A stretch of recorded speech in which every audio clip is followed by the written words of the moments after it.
Okay, we're live. Hi, guys. Oh, the hair has got a mind of its own today.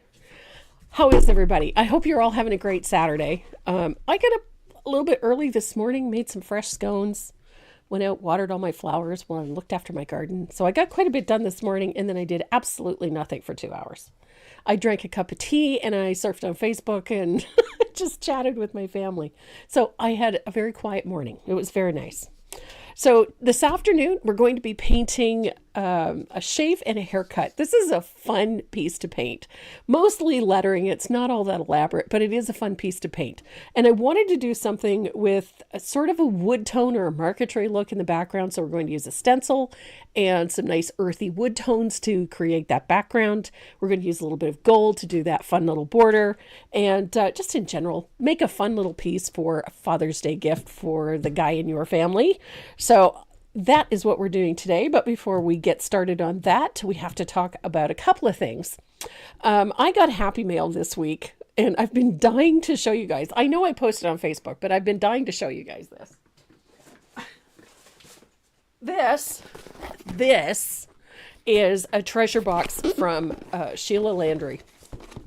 Absolutely incredible. It comes beautifully packaged, just like a Christmas present inside it. It was lovely. It has absolutely everything you could think of. 15 beautifully prepared wooden ornaments. And it's Sheila Landry. I mean, they're flawless. Perfectly cut, beautifully sanded, ready to paint. 15 ornaments. Bonus ornaments. The string to put them on, the jump rings, and these gorgeous little 2024 charms to hang on your ornaments. So all of the ribbon that you need to complete them.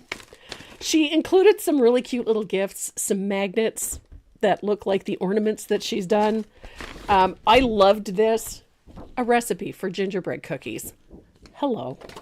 What? A recipe for gingerbread cookies. And it's laminated, so it's going in my kitchen. You know that. And then the patterns, you have to see this. This is just freaking amazing. The patterns for all 15 ornaments, complete. Beautifully written, beautiful step outs, beautiful patterns. The line drawings are flawless.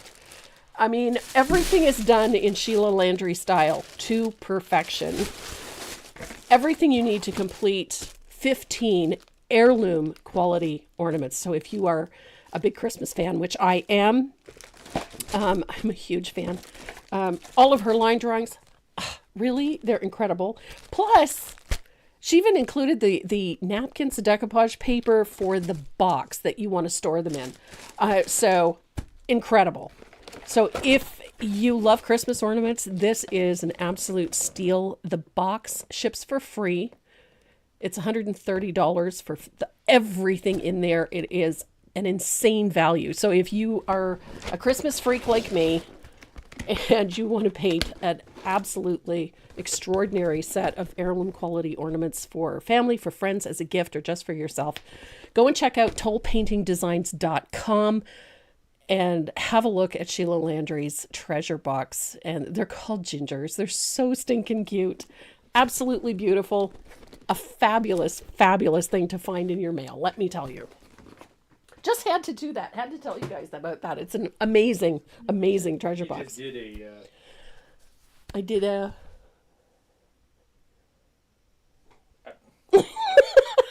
English escape you today? Yeah, brain fart. So yeah, if you are a big fan, you have to go check it out. Her website is www.tollpaintingdesigns.com. Go and check it out. Sheila's amazing. Sheila's in the chat. Is she good? So, Sheila, slap up the link for your treasure box. Yes, throw up the link. Absolutely. Absolutely incredible. I get Happy Mail all the time. Stuff that I order, and I'm always giddy and happy, but I opened that box and I was gobsmacked. Absolutely gobsmacked. It's gorgeous. So, the other thing I want to talk about is our giveaways today. I told you I was going to do something a little bit special. And so we are. So the giveaways for today, This is just part of it. So I'm going to show you. We've got a beautiful cat's tongue brush from Dynasty. This is in the Dynasty Water Lily. It's a gorgeous brush. If you're into watercolor, you're going to love that. And then Cat's tongue, sorry. when it gets wet, it looks like a cat's tongue. It's the shape of a cat's tongue. Okay. Okay. And then the other thing we've got here is a bag full of Tombow goodies. So we've got drawing pens, we have pencils, we have a water brush in there, plus one of the red gel pens that I use when I'm tracing and transferring.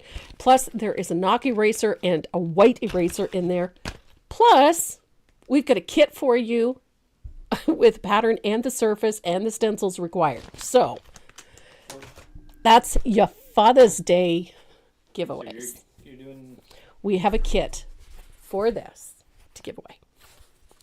a kit? 3. Oh. One for each. Yes. Oh my god. So yeah, so we have something a little bit extra for you today as far as giveaways. So we got lots of Tombow goodies. We got brushes from Dynasty Brush, and then we've got a surface from paintingwithdeb.com, and then we've got the pattern and the stencils from yours truly. So what else? Was there anything else? Oh, I know what I have to say. I don't know if Sandy is watching. Sandy Scales, if you're watching, sweetheart, thank you. A parcel arrived from my husband this week from Sandy Scales, a back scratcher with a leopard print. Leopard. I got it.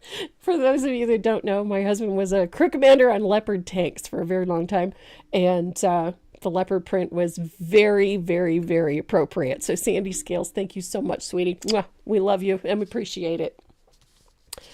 And what else? Did I forget anything? I'm lost. I don't think so. I'm lost. I'm still really yuck. Yuck.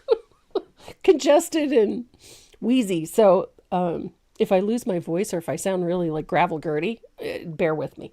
You see your chat? It's whizzing. It's whizzing? Yeah. Okay, good. The water lilies look awesome. Water lily brushes are spectacular. They hold a ton of water. You got chicken cookie. You're going to love them. I promise you. I wanted to do something a little extra because this is a Father's Day thing. So, not just the fathers get presents on Father's Day. So we're going to get started on our Old Time Barber shave sign, our shave and a haircut sign. I really had a lot of fun designing this. I wanted to do something a little unique. And although the design itself is fairly simple, I wanted to really up the ante as far as the background is concerned because it's going to be supporting this design. So I decided on sort of a rudimentary faux marquetry look, sort of an inlaid wood look. So I thought this would be fun. So we're going to use a Flourish stencil, which is M23. If you're looking for it on the website. And we're going to use one of my favorite colors, asphaltum. So if you guys are ready to get started on our shave and a haircut sign, so am I.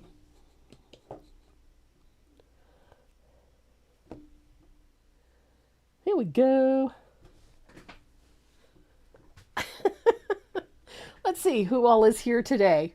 Linda Salsini and Patrick Panufus, Lucinda Aranda, Joan Schoen, hello Joan, and Deb Bloomfield, Carol Gansey, hi Carol, and Carol Archer, hello sweetie, and Debbie Buckman Easton, cross all the toes Debbie, cross them all, and Kathy Ryan. Yes, we wanted to give you something great for today.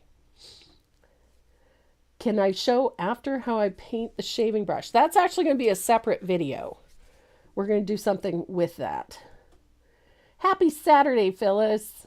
And Monica Lawrence, hi. Jerry Clark. And Lucy, hello Lucy. And Gail Jensen, hello. And Deanna Swindlehurst, hello sweetheart. How are things in BC? Hi Barbara Ann. Oh, this is the first time you've watched us. Oh, good. Well, thank you. I appreciate that. Thank you very much. So today we're going to be doing this faux marquetry in the background. We wanted this to have kind of a wood look, if you know what I mean. It's not going to be an over the top, but it needed something back there. A solid color would have just been, I don't know, boring.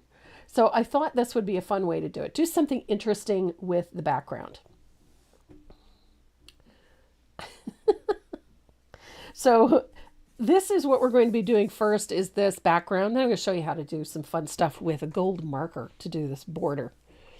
So I have my base color on here. The color I used is Salted Caramel. It's one of Decor's newest colors, this one here. I really love this color.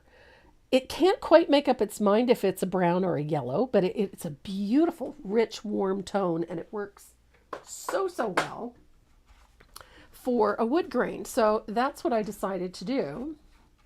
Now, I've got my fugly brush. For those of you that don't paint with me or haven't painted with me before, a fugly brush is a 1-inch encaustic oval. Essentially, it's a natural bristle brush. And this is why I call it a fugly brush. Because by the time you get them broken in, they're pretty fugly. But I love these brushes. They're perfect. But I want a fairly coarse pattern. I'm going to grab another one I've got. See, this is a newer one. You can tell the difference. That one's been through the wars. So I'm going to let that soak. And I'm going to grab a stencil brush. The one I'm using today is this one. It is a Dynasty Stencil Pro, a 1/2 inch size. And the stencil I'm using is this one. This is M2 number 3. I like this stencil. It's great for doing all sorts of backgrounds. It's a little on the elegant side, which I like. And I'm going to tape my stencil in place.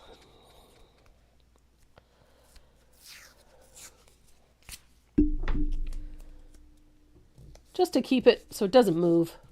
And we're going to use asphaltum.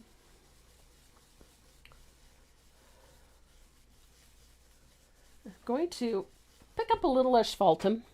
I'm going to blot it on some paper towel. And we're going to put a coat of asphaltum on, like so. Neatness doesn't really count for this. They do not have to be perfect. They do not have to be fully opaque. They don't even have to be even. So, circular fashion, change directions frequently so that you get nice even distribution of paint. You don't want to have gobs of paint everywhere.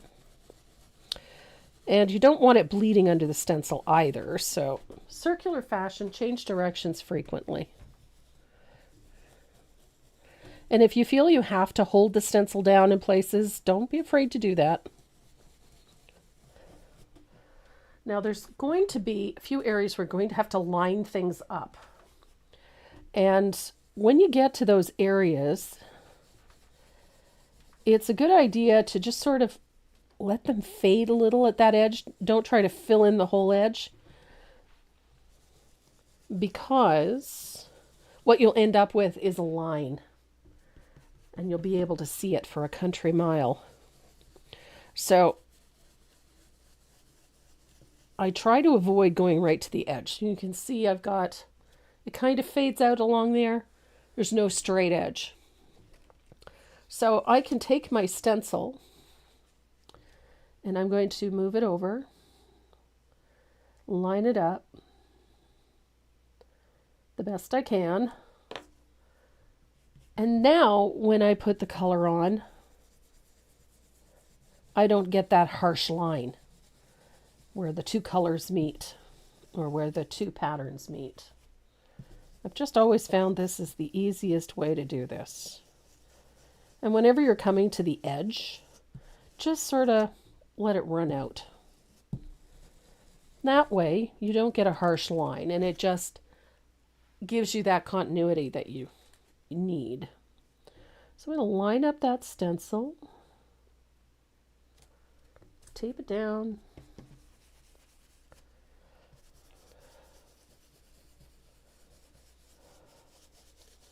I've always found that method works better. Otherwise, you spend your time trying to eliminate that sharp line. And a straight line is very hard to get rid of, especially when you don't want it. There we go. So There we go. So just so you can see, I've got a very sharp straight line right there. So when I put this in, you can see that line right there. It's a very significant one, and it's hard to eliminate that. Because when you go over it, that side gets darker again. So it's very difficult to hide that line unless you make it extremely dark. And we don't really want that. So it is difficult to hide it. That's why I kind of let that paint run out so that I avoid getting those harsh lines. So drop my stencil into place.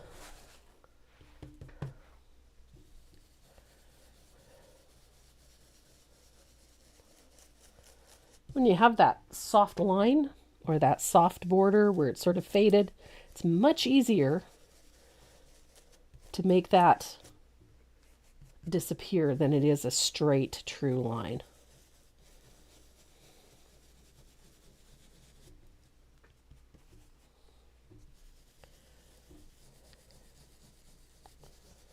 There we are. Almost done. Got a couple of little spots left to do. And then we'll finish off that bottom. Again, I'm just going to give it a soft border. Just let it fade out a little bit so that you can see how faint it is there.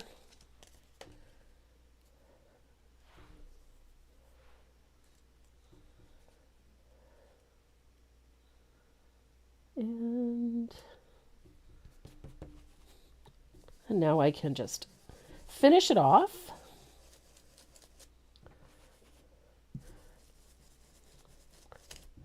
The nice part with this is they don't have to be perfect.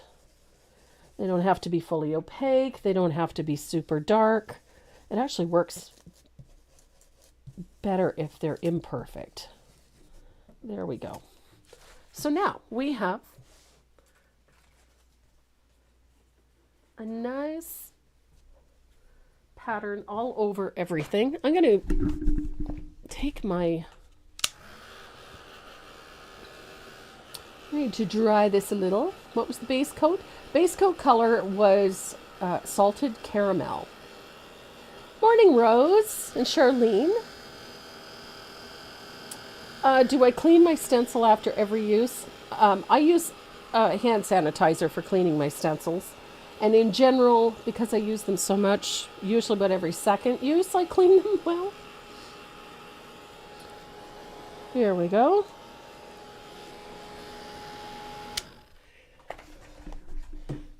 Now I'm going to grab, I've got a sanding disc.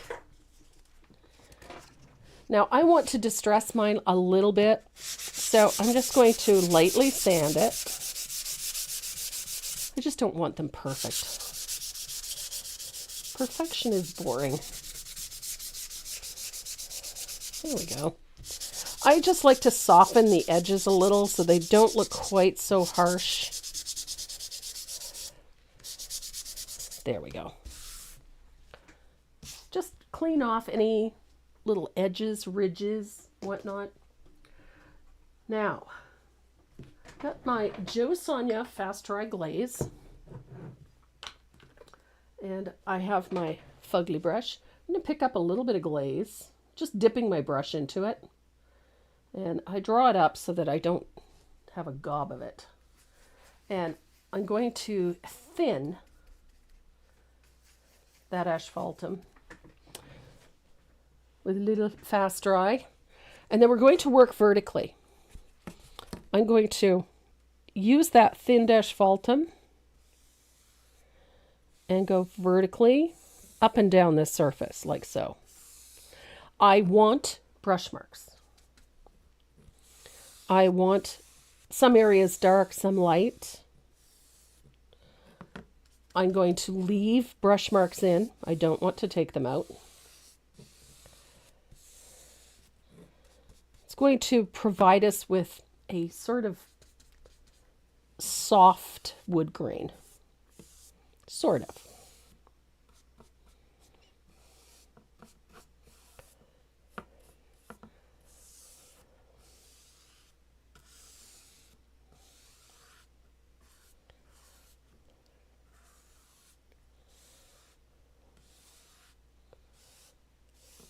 I just don't want stripes, if you know what I mean.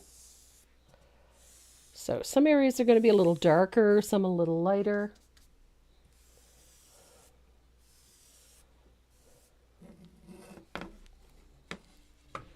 So that gives it a nice, soft, warm kind of a wood look.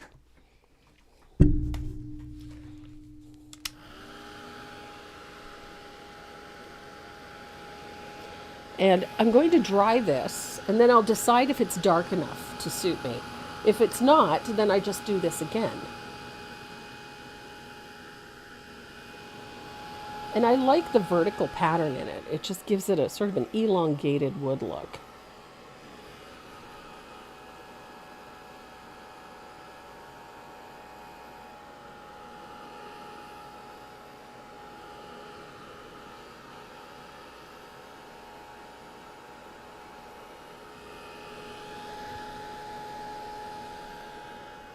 There we go.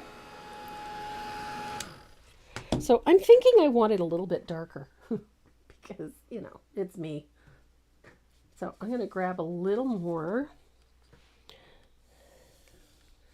I'm a big fan of richer tones, which is probably one of the reasons that I started with this deep yellow, that salted caramel, because I really love that color.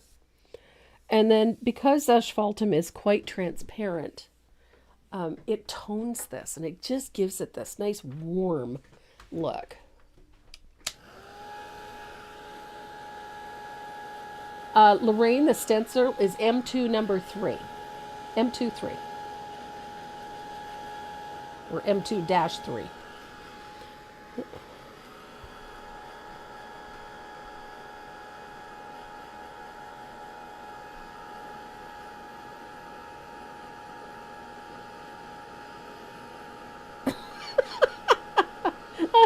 Oh my God. Deb Bloomfield, I'm with you, honey. If you see me running, you better be too. That's my attitude.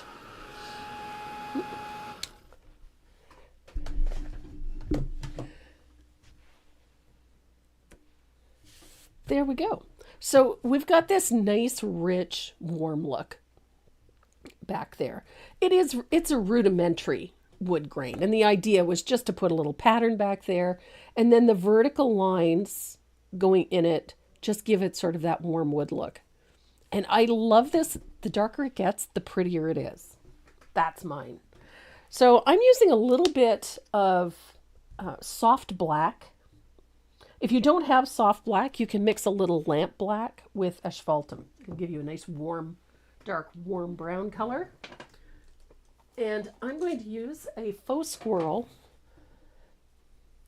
This one is a 1/2 inch faux squirrel angle.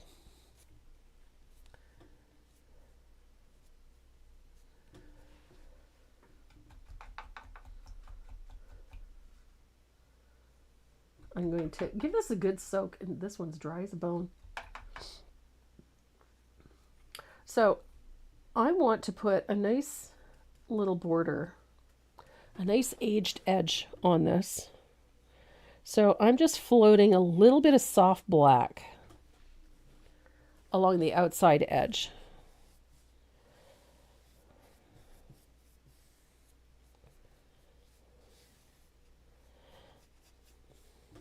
I like doing this before I put the line drawings on. And I like making my corners a little deeper. Walk it out a little bit so that it's not just a harsh line.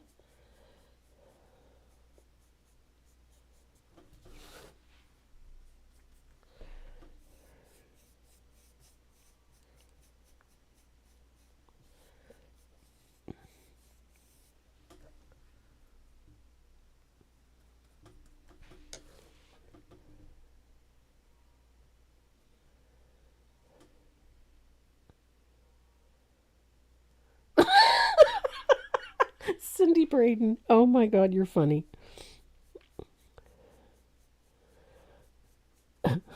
Yeah, I don't run.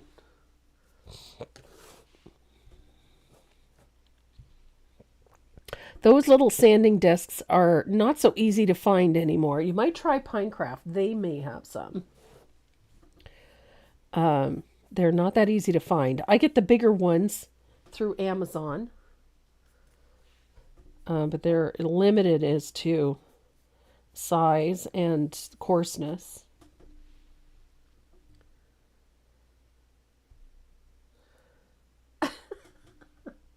Oh, come on, Deb. You can paint the nature girl.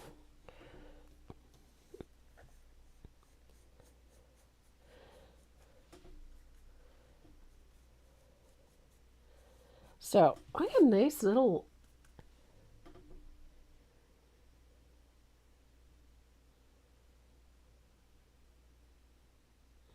Uh,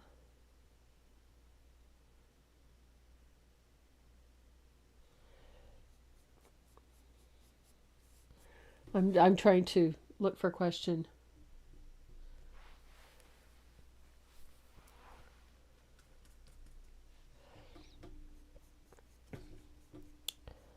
Oh, it was directed at somebody else. Okay.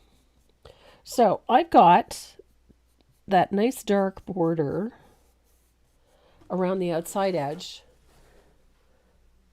And you can walk this out. If you find that it's too narrow, don't be afraid to walk it out a little bit. If you want it deeper, darker at the edges, I often will go back with a little bit of soft black or even lamp black to deepen it in a few spots. But you can do that at any time. You can do that when you're finished, before you varnish it. But I do love those dark corners. I like to keep the center portion light and then keep those darker aged edges.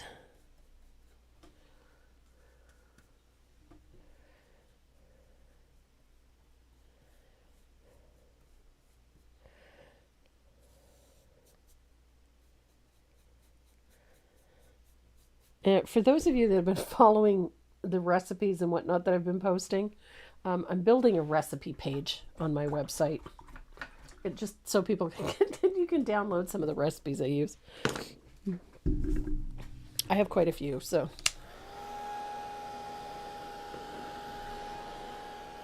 there we go.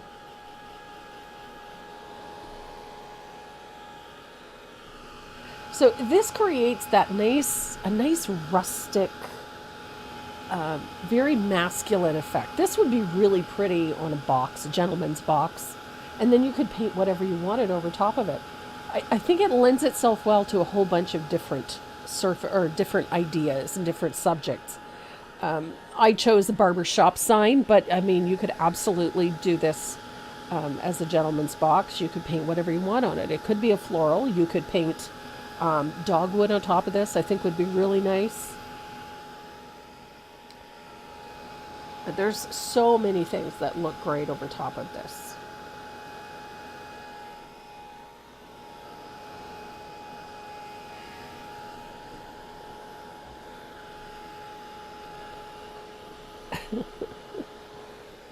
Thank you, Sandy.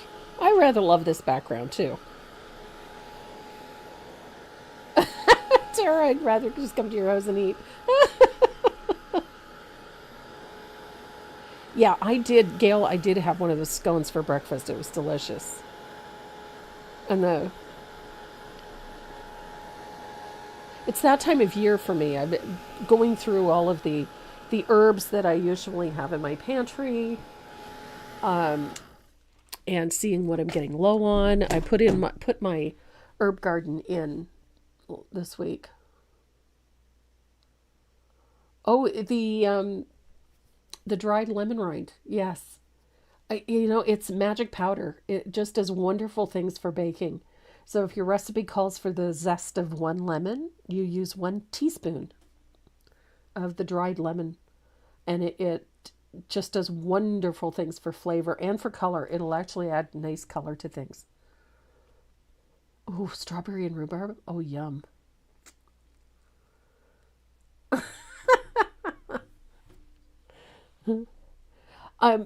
Some scones are usually dry and crumbly. Mine are not. Mine are like sky high, very moist and light. Do I use frozen, fresh, cranberry? You can use frozen, you can use fresh, or you can use dried. All of them work. And it's the same measurement regardless.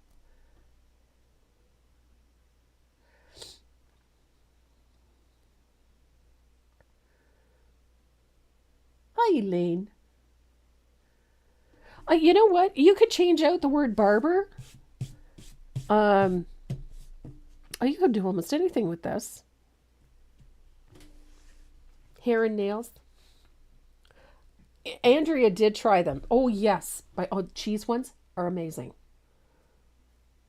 Just make sure you shred your cheese well. Don't overdo it. 1 cup is plenty for that recipe.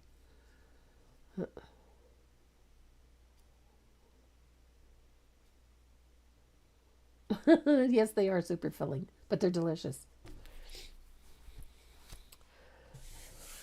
So I'm really happy with this, except I want a little darker. So I'm going to pull a little bit of lamp black in. Just a little. I want a little bit of lamp black. I want to deepen some corners. This is a me thing. I like my corners dark. I like them deep. That doesn't mean it has to be a big float. Just having a little of the black right at the edge makes a world of difference. But I really like my deep dark corners. Little bit of black. And I've thinned it. I'm not using it straight. I just wanted to deepen those corners a little. Scary as it seems. I am not using it straight. A little bit. Here we go. If you're wondering where Renee is, he's in the chat. There. Oh yeah, I'm happier now. I like the darker edges. That's just me.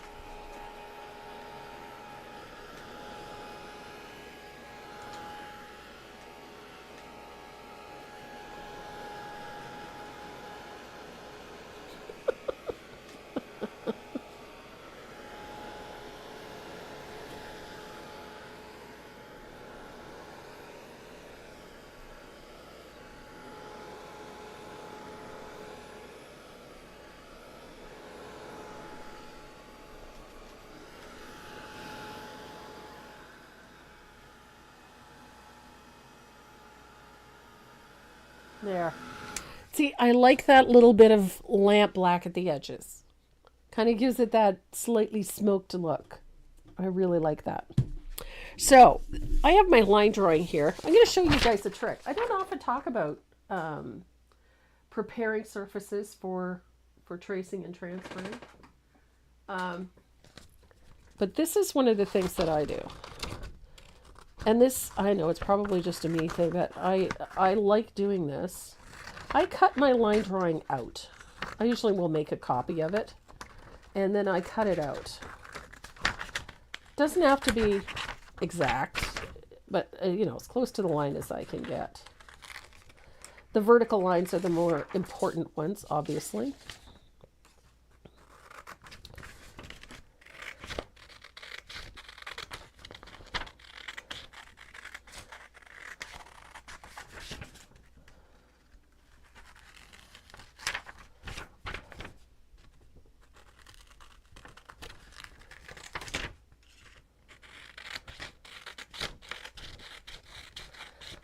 I like to cut it out so that it fits the surface for a couple of reasons. It just makes it easier to line everything up.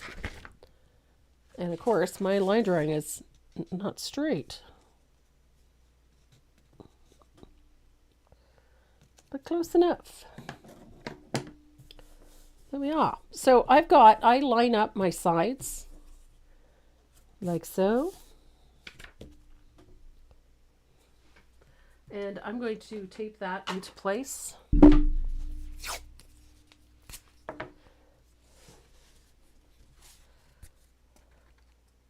we go.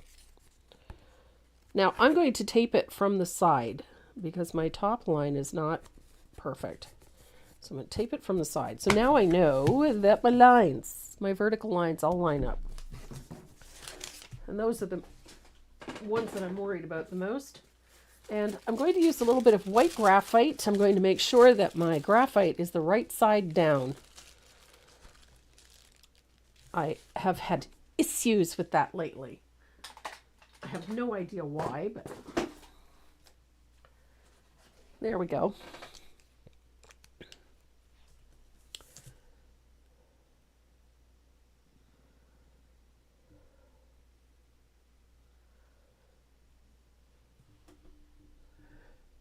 Karen?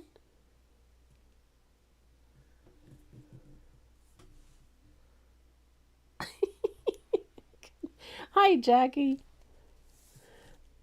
And Linda Gaddy. Hello. Good to have you join us.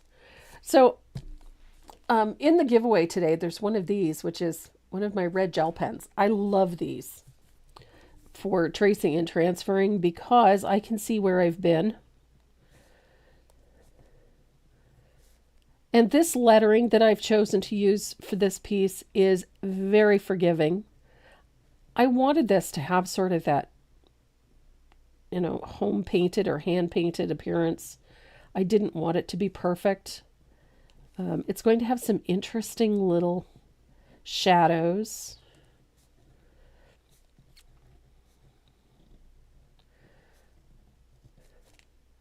This is a fun lettering, but it's very soft edged. It's not a sharp and precise lettering. I wanted it to have that homemade appearance, I think is the word I'm looking for. And not necessarily mass produced. So I really like this red because one, I can see where I've been, and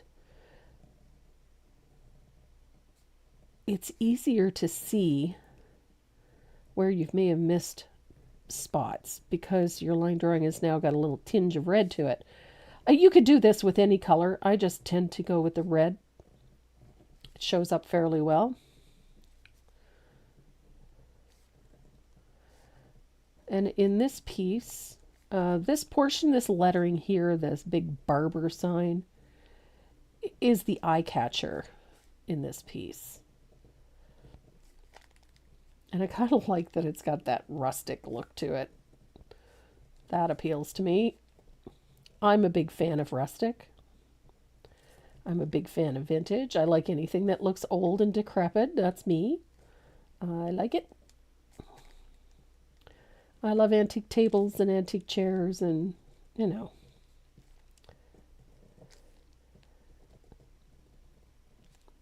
I'm getting up to that antique point too. So that's how I look at it. I figure anything that's made it that long deserves a little bit of respect. Kind of hoping that the world treats me that way. If I've made it this far, then I deserve a little respect. Little care and consideration, that's all. There we go. So Berber is done. Easy to see. I'm just going to do a quick check, make sure it's all transferred nicely. Looks pretty good. I missed a spot right there. Just double check it. Missed one here too.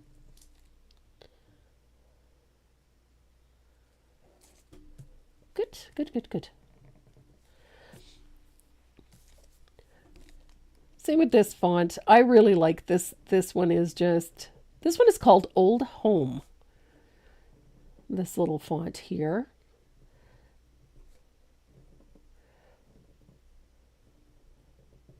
And I found it on a couple of different sites. They have different names for it. I think Old Home was the one that I ordered, but it's also available on design bundles and font bundles.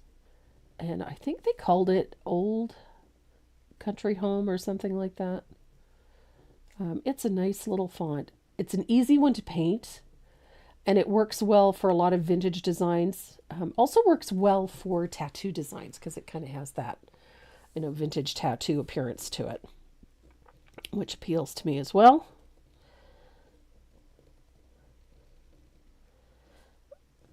have a great resource in fontbundles.com.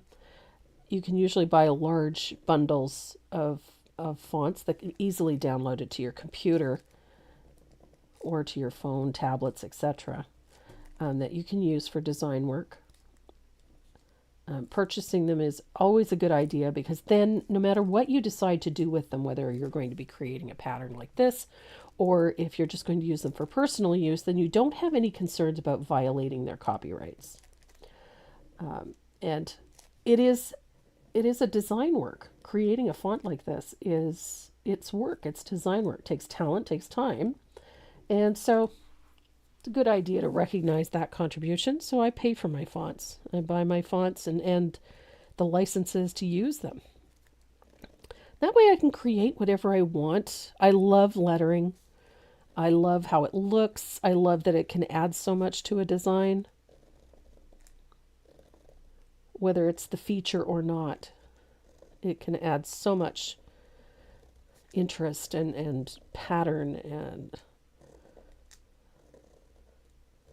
great design ideas. Sometimes the lettering is what inspires the whole thing.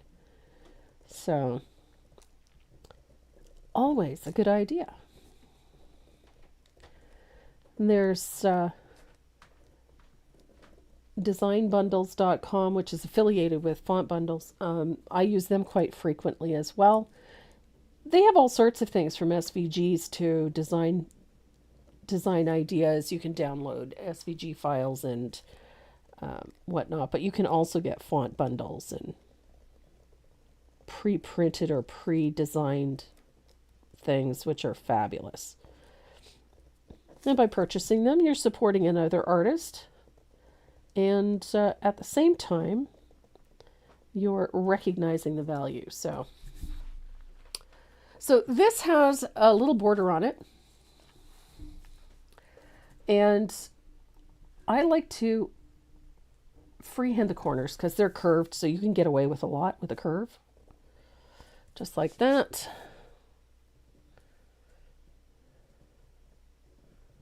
Freehand those in. And then, because it's a vertical or a diagonal or a horizontal line, I like using a straight edge ruler to put that border in. Now, you can draw this in, or you can do it after the fact just by using a ruler and a marker. I like to draw it in because we're going to do something to the inside edge of this border. And this just makes for a nice, clean, and straight border, which is so important. Making sure they are nice and straight.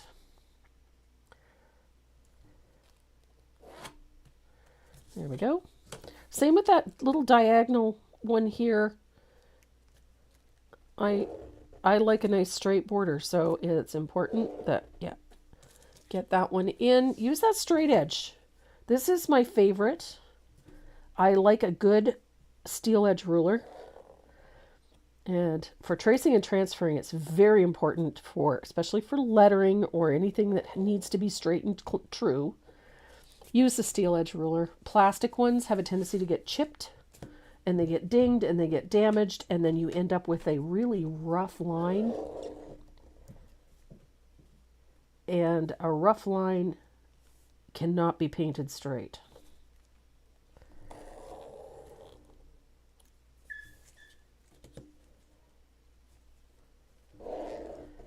There we go. Nice straight border. I'm going to do the same thing to the top. Get that nice straight line.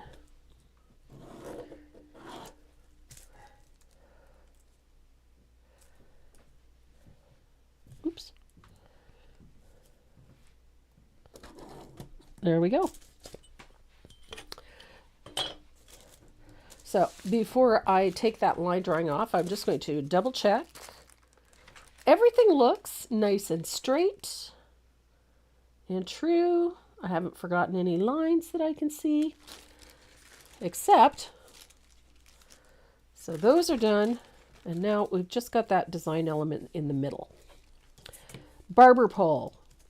I'm going to, nice and straight. Remember, vertical lines, nice and straight.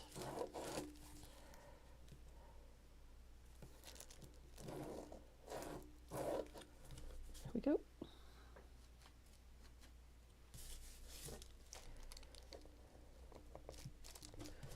Anytime there are vertical or horizontal lines, break out that ruler. Just makes your life a whole bunch simpler. So with the edge of those scissors, you want to keep the scissors nice and straight. So use your ruler.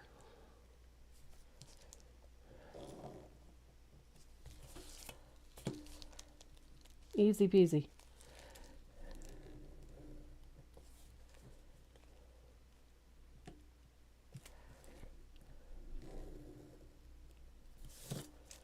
There we go.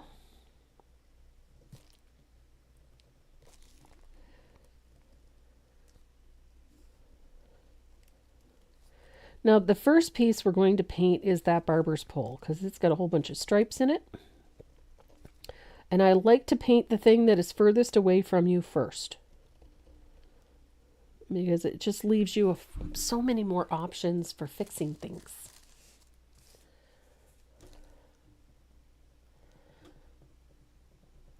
So there we are. Now I have a shape maker. Of course, it's not within reach. Yes, it is. My small one. So if you have trouble keeping things round, use a shape maker to do your tracing. Any kind. To wherever you want. Nice round circles. Crisp, clean, round circles. Then break out your shape maker. You just line it up to the size that fits the closest. And away you go. And I don't think that one's going to work. Nope.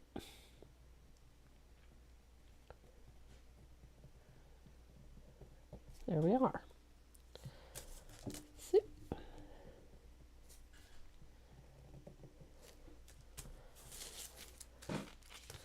So, let's check.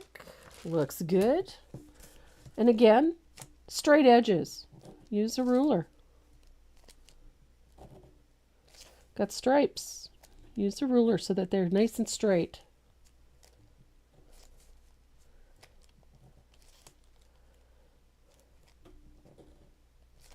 Years and years ago, when I was very, very young, I worked in an advertising office. We used to do the layouts for TV Guide magazines, things like that. A German fellow was my boss. He was a lovely fellow. He was so much fun to work for. And I had a tendency to eyeball things. And he was always after me to use a ruler, make sure everything is straight. Everything must be straight, Tracy. So use a ruler.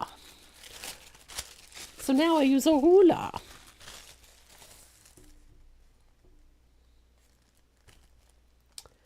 Yeah.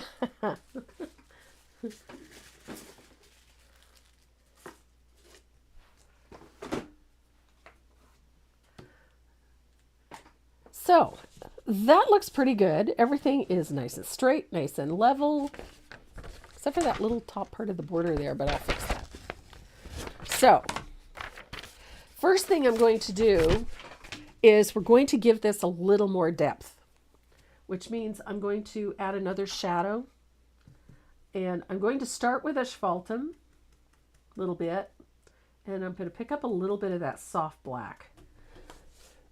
And we're going to put a shadow up against that border on the inside edge.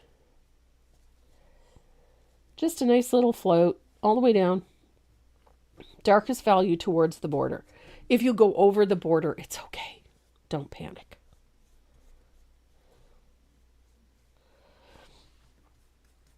Now, I can't say this enough, and I probably already say it more than people will tolerate, but whenever you're floating, get that whole chisel edge on the brush. I see people tip the brush up onto its tip. You're not putting any color down that way. Lay the whole brush on the surface. That'll give you nice, wide, even floats. It'll help get rid of those little halos that you see or those lines that drive you nuts. Get that whole brush on the surface, that whole chisel edge on the surface. You work so hard to get that paint distributed through the brush, all of that blending only to tip it up onto its point, and then you're not using all of the paint that you put in it. So lay that brush on the surface. Gives you a nice wide float all the way around the inside edge of that border.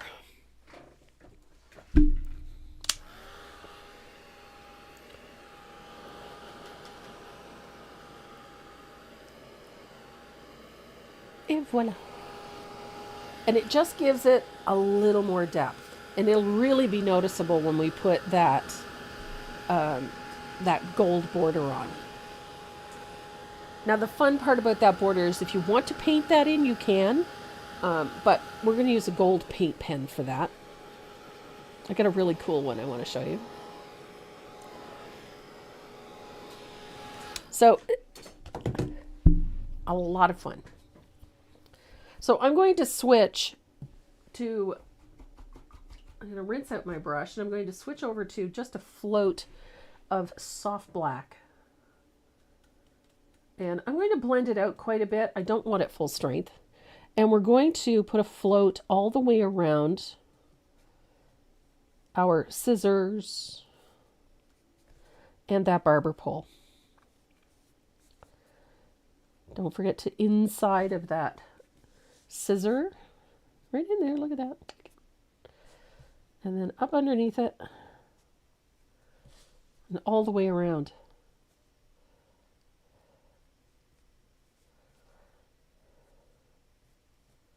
Just like that. It's not full strength, but we want a little of that soft black everywhere, all the way around. And all it does is just lifts this up slightly.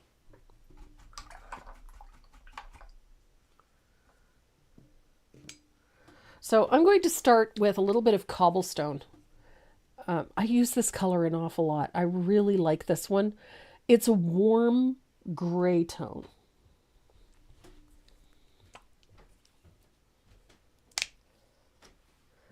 So I didn't want a blue gray. I wanted a warm gray. So I'm using a little bit of a blue gray, and I'm going to grab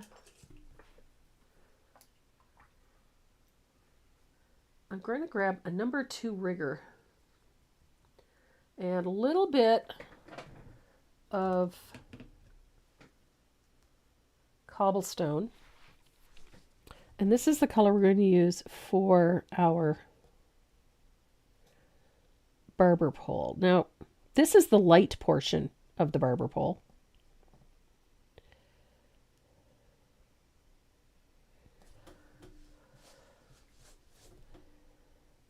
On the top of the barber pole, there would have been a light to indicate whether or not they were open.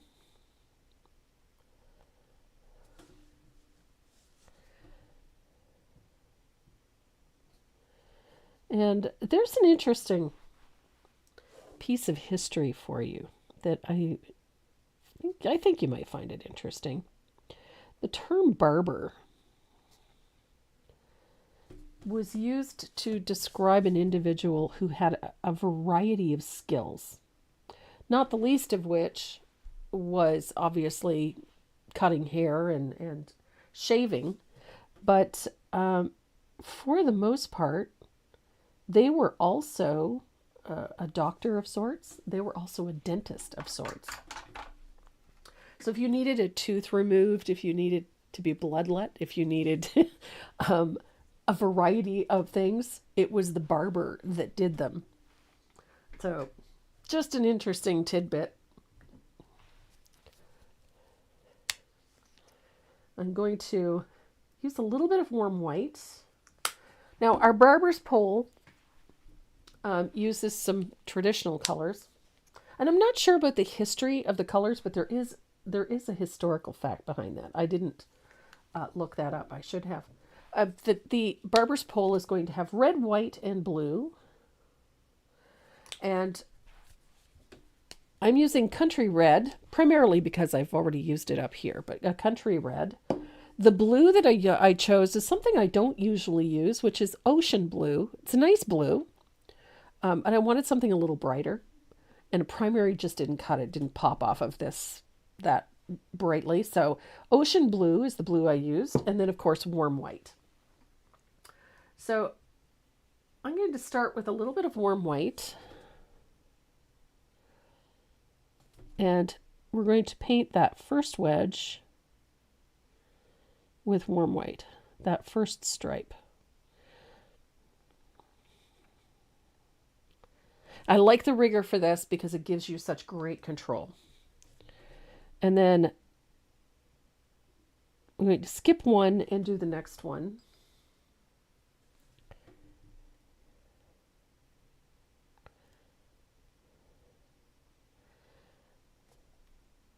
I know somebody had asked me the other day, isn't it white, blue, and red, white, blue, and red? It is not.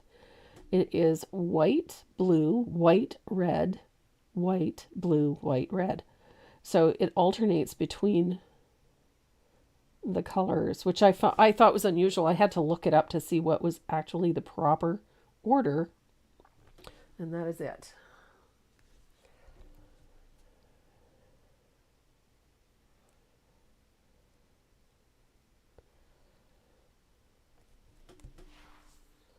And yes, the ocean blue is such a pretty, pretty blue. Not one, I don't use blues like that very often. I find it very bright. So it's not a color I generally gravitate towards. But still a really pretty blue.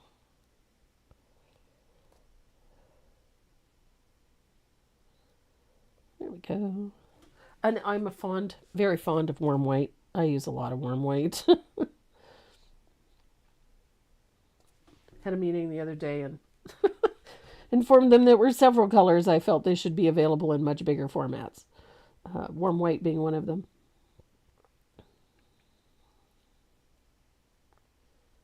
There we go. So I've got one coat of Warm White on here. I don't think I need more than that.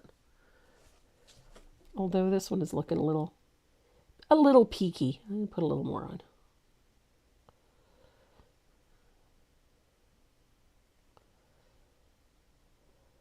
There we go.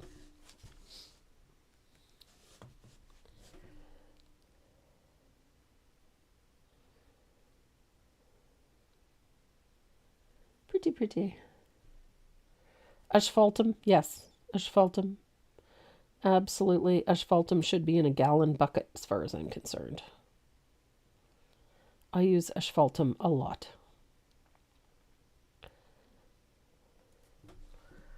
Warm White, asphaltum, baby duck. They could put baby duck in a gallon bucket. I'd be happy. I've been using so much of that. I have gone through 6 bottles of baby duck. 6. And I need to order some more. That's a lot of baby duck.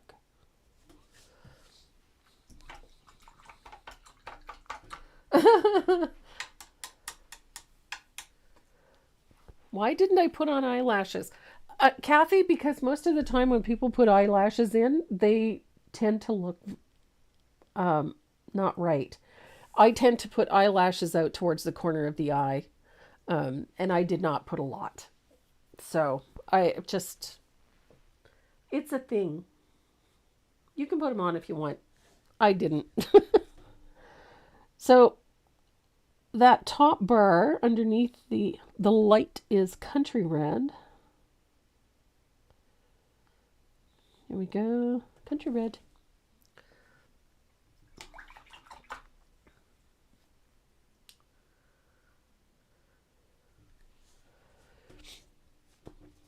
And this one is Country Red as well. I'm a big fan of Country Red. It's just such a versatile red. It works well for such a lot of things, or so many things, I should say.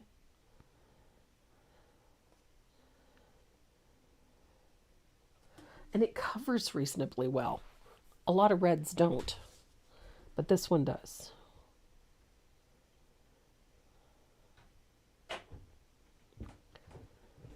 Here we are.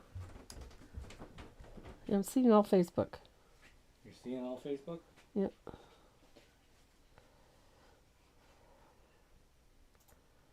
Here we go.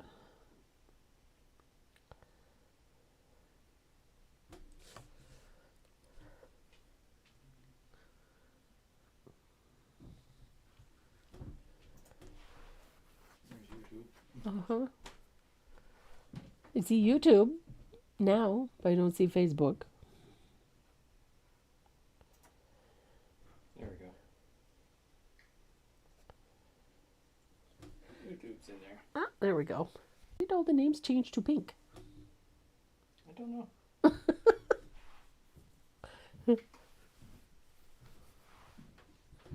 Seems, there we go. No, and it's Patrick's birthday. It is. Happy birthday, Patrick. His birthday present is on its way. Ah. All the way to France? All the way to France. So I've got the red in, and now I'm going to put in a little of that blue. This blue is very bright. It's very pretty, but it's very bright. Somebody asked what could they use if they don't have country red?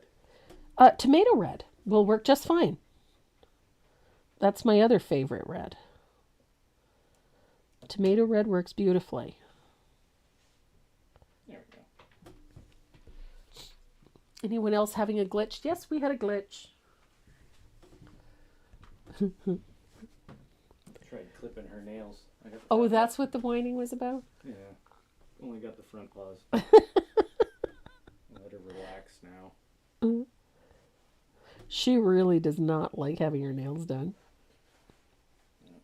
Her front paws don't click anymore, but her hind ones do.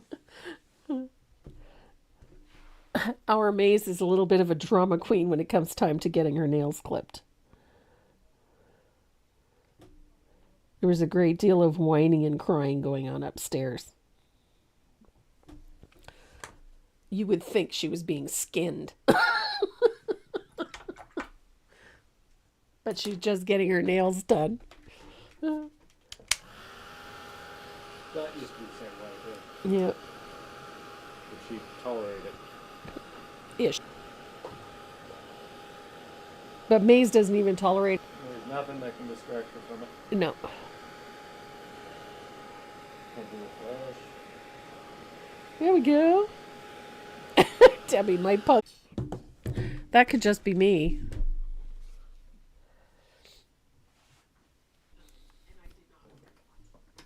Okay. So, I'm going to switch to a lens. I've got a brand new 3/8 angled shader. This is a really like this brush, especially in the smaller sizes. And my reason for it is this. This is a little stiffer. Holds a ton of water, holds stiff, so it gives you a little more control, especially in smaller areas, which is what I'm going to use for shading this barber's pole is a tiny bit of Prussian blue. So, well, I don't want this full strength, so I have to blend it out quite well till it's transparent. And I highlight is coming from this side. So my light source is on the right. So my shadows on this side have to be a little bit darker. So nice little shadow there. Nice little shadow there, because it's going to continue all the way down this pole. And then underneath these scissors, just like that, and over to the bottom. So I have that first shading on that side. I'm going to put another shadow on the other side, but it's going to be a little narrower. Just a little narrower. like so on that side. So it should leave the center portion of the pole unshaded. So I'm going to dry that real quick. And then we're going to deepen that with a little bit of asphaltum.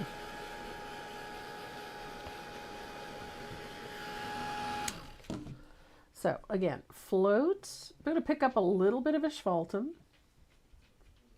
And I'm going to float right over top of all of that Prussian blue with a little bit.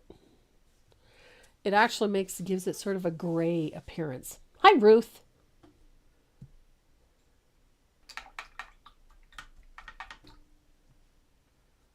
Okay. So we're going to put a highlight on the right side. And I'm going to do that with a float of warm white. Again, I blend this out well. We don't want it fully opaque, but we want a nice bright highlight. So my highlight's going to be on the right-hand side, so just like that.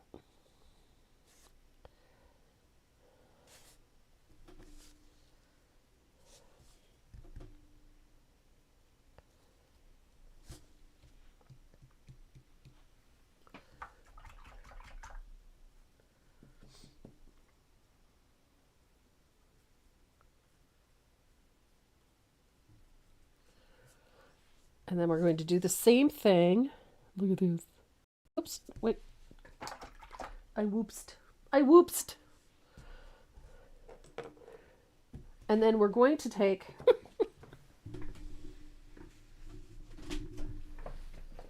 going to thin out a little bit of warm white with a rigger. And we're going to put a highlight, just a nice fine line on the highlight side of that. And then we're going to work on this top. Almost highlighted it, and we hadn't shaded it yet. So for the cobblestone on that light portion, I'm going to pick up a little bit of soft black. And this is my shading color for float down the left-hand side, just like that, of thinned soft black. And then I'm going to put a smaller float on the right side until the two meet, leaving an open area to the center right of that globe.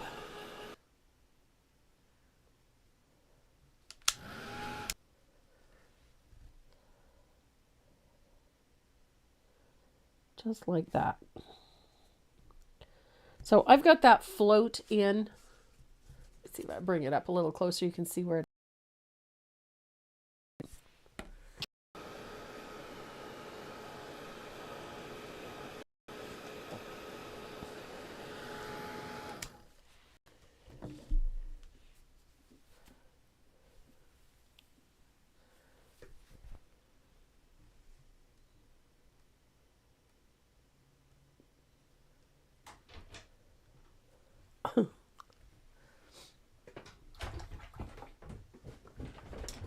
I gotta find my dry brush. And can you switch cameras for a second? Sure. Apparently Renee's going to do some wizardry.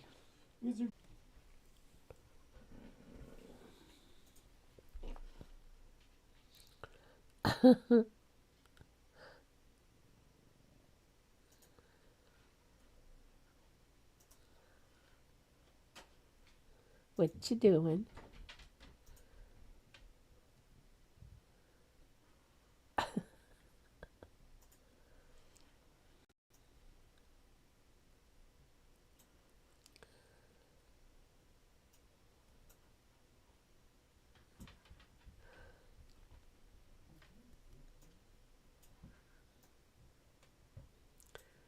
Renee's working a little computer magic. And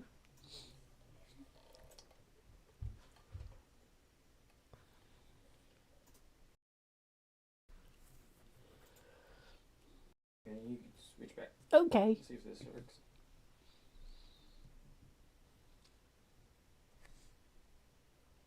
There we go. Hopefully that fixed it. Hope so.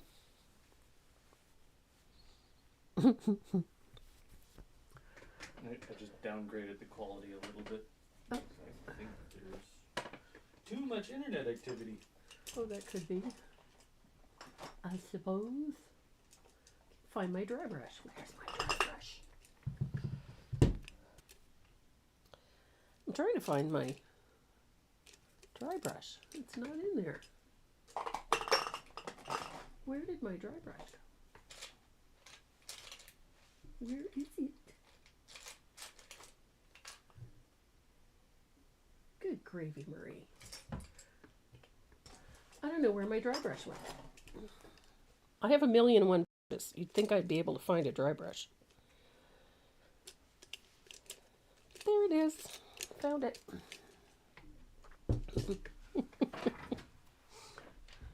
Brush. And on the highlight side, I like using this method where it's just sort of like a comma. It just works so well for so many things. There we go.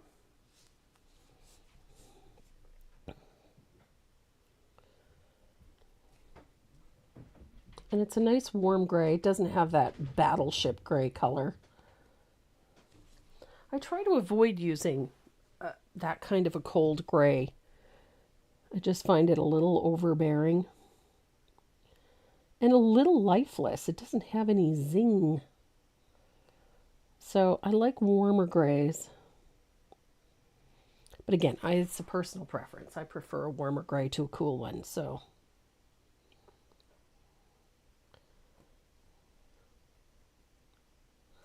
And if you find your paint is dragging, grab a little bit of that Joe Sonia's in it. Your paint will move so much smoother.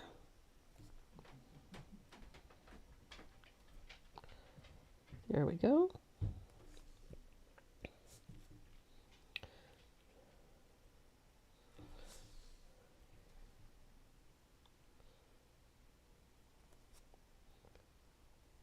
And remember what I said about a straight line? It's so much easier to paint to a straight line than it is to a crooked one. So much easier.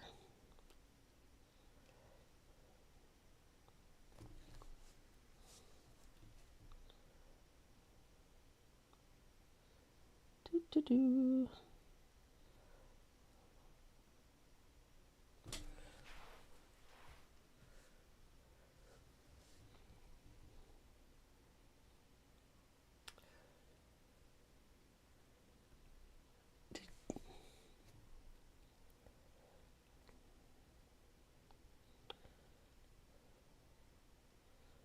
Did you lose video?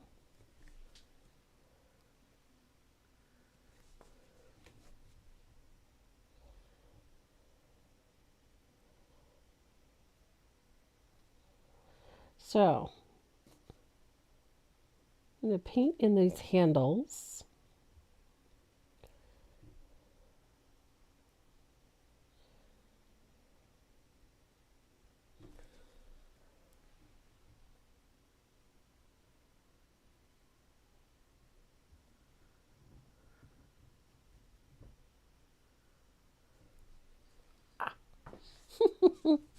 Good. I'm glad you guys got video back.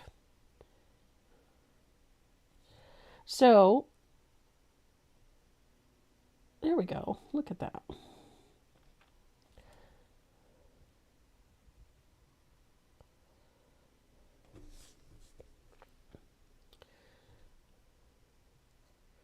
So that gray works so well. Almost there. Just a little bit left to do to finish out these scissors.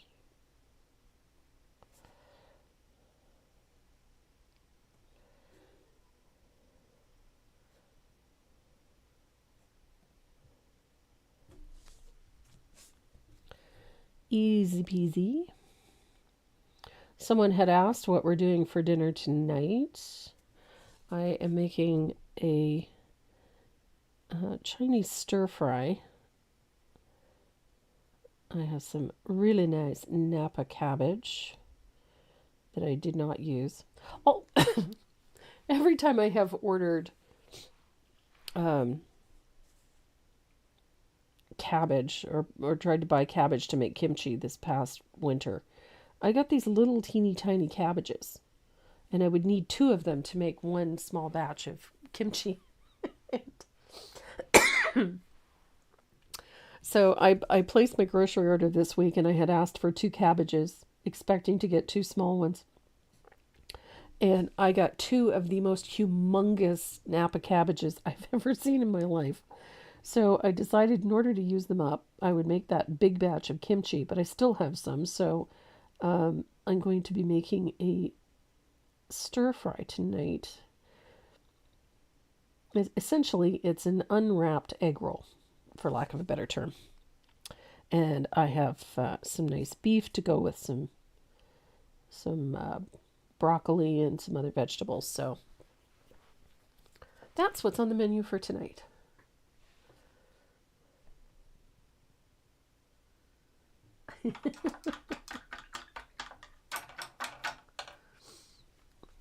So, scissors. These are actually really easy. We're just going to shade these left side, highlight right side. Super easy, right? So, I'm going to dry this real quick. We're going to use the same soft black for, if you don't have daikon radish. Yes, absolutely, Patrick. Not everybody likes the radish. You can just throw in some shaved carrot instead. That works. Not everybody likes the radish. I like it, but I like it sliced really thin.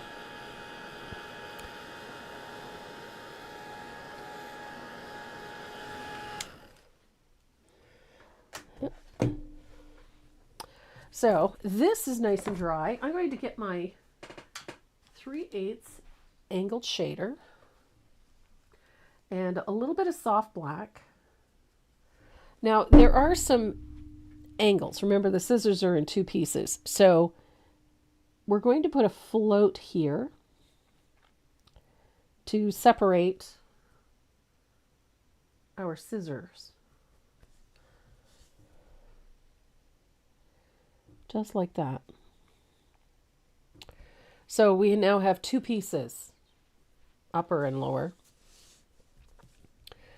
We're going to put a float of soft black down the back side of this scissor and that handle, like so.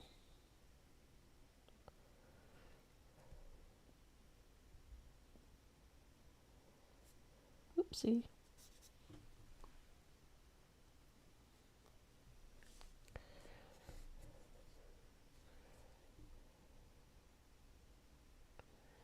I'm going to put a little tiny float of soft black there. And a float on this handle here. I like leaving just a sliver of the base color showing, and I do mean just a sliver. It just helps give these a little more shape, a little more dimension. And I'm going to bring a little of that over there.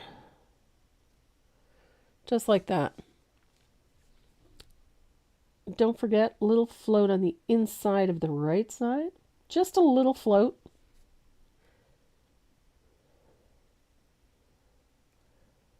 Just like that.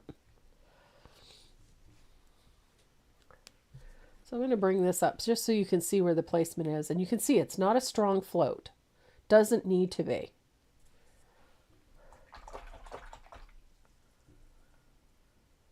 And then we're going to highlight using a small amount of warm white. You're going to thin this out quite a bit. You don't want it fully opaque. We just want to put a highlight opposite that soft black.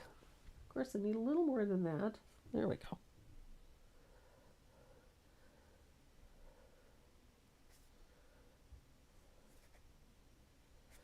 Little float there. And on this side of the scissor, remember, our light source is coming from the right side. So the highlight is always going to be on the right. A little highlight on the bottom of that.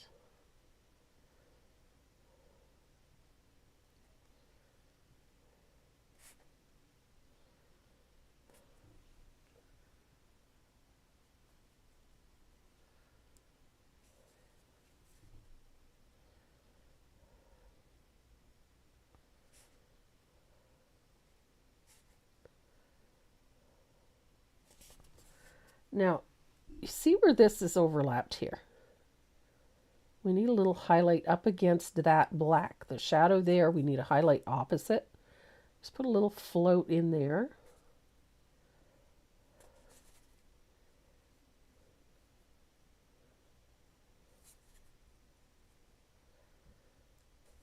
Highlight. You can always go back in and brighten highlights if you feel they're not quite bright enough. I'm happy with that. So you need to have a light impact point, and that is where the light strikes the surface the most intensely. So I'm going to use a rigger and a fine line, just a fine stroke. Doesn't have to be perfect, of warm white right on the edge of your highlight. I like that little light impact point. It makes a world of difference to things to have that in there. It's what makes things look shiny. And especially on these scissors, because they need to look shiny.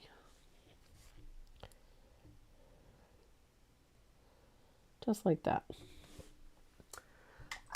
And there is a rivet in the center of these scissors that's holding everything together. Now I've got a little bit of lamp black on the handle of my rigger, and I'm going to put that dot of black in. That's the rivet that's holding all of this stuff together.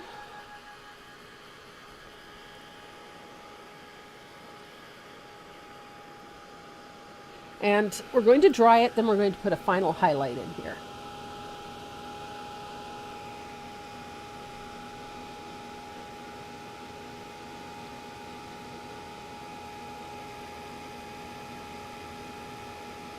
Made cabbage soup by boiling cabbage in water with sugar, salt, and bacon drippings. Oh my goodness, that would be good.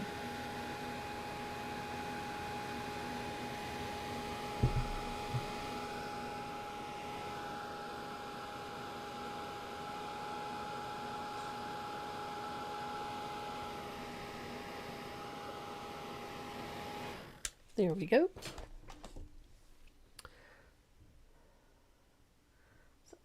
Oops. I'm going to grab a little bit of warm white. Don't need much. We're just going to put a small highlight, just a little comma stroke on that little rivet there. And I'm just going to brighten a couple of these highlights. They need some smartening up. There we go. Skizzers. Now, this is something I find a lot of us tend to do. We tend to think of things in terms of brightening highlights. So there's only so much you can do to brighten a highlight. You can only get so white. You know what I mean? So I wanted to show you a little trick. So if you're doing something, painting something, and you cannot get your highlight any brighter because it's already white and you can't get any brighter, here's the trick. Just take your favorite angled shader and whatever shading color that you used on your surface, in this case I used a little bit of soft black, and I want my highlights to look brighter. Sometimes all it takes to brighten that highlight is to just darken that shadow a little bit more. That's all you have to do. So whenever you find you've gotten to the point where your highlight is just not getting bright enough, try deepening the shadow instead. It will make a world of difference.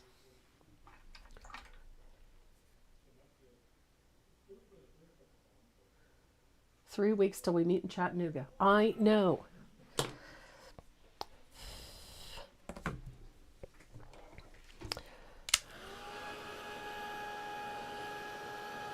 So I'm going to dry that, and it is time to start working on that lettering.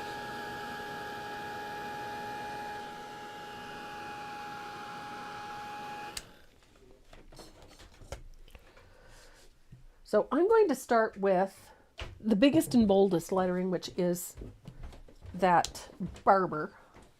Hello. Remember? Is it running now? Seems to be doing okay.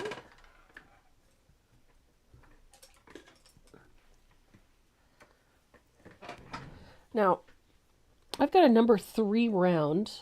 I wanted a small round for this because it's a larger area. I'm going to grab my... Seem to have lost Facebook. Oh no, there it is. Does it seem to be running fine now? Or? Seems to be. Some of them are having issues, but I think it's, Facebook. And YouTube. I think it's just, the feeds in general. There we go. So I'm going to put 1, maybe 2 coats of country red on the lettering.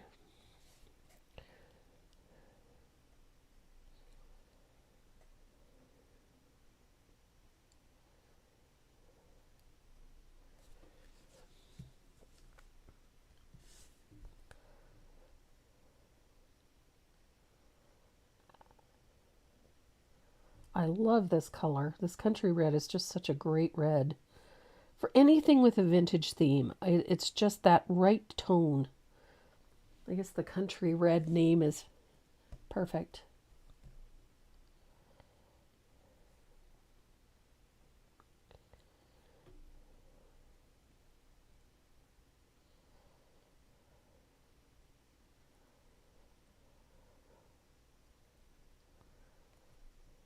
There we go.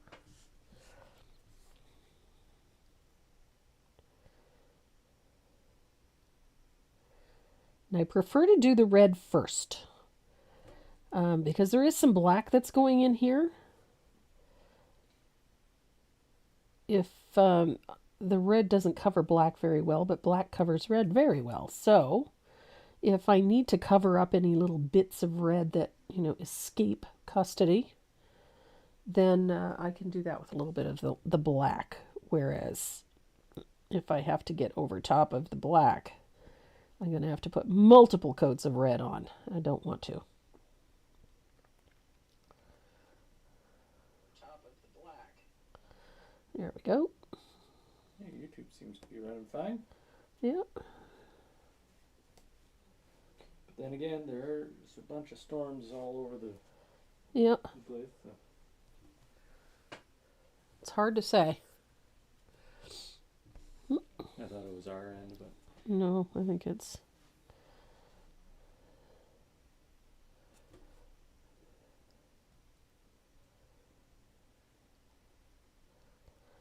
Now, the trick to base coating with red is to make sure that you paint it in, following the shape of the surface, and brush the paint out so that you don't get, paint going in 10 different directions. And I think that's the biggest reason that a paint surface doesn't look even or smooth is because we put the paint on in too many directions.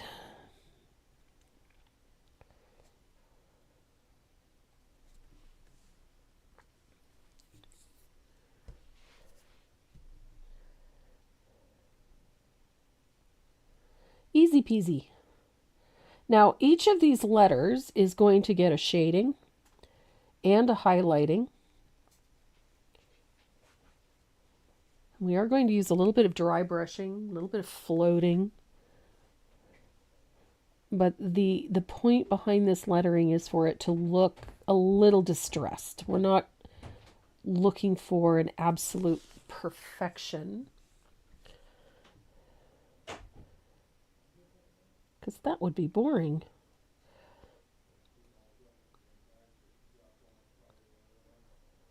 There we go.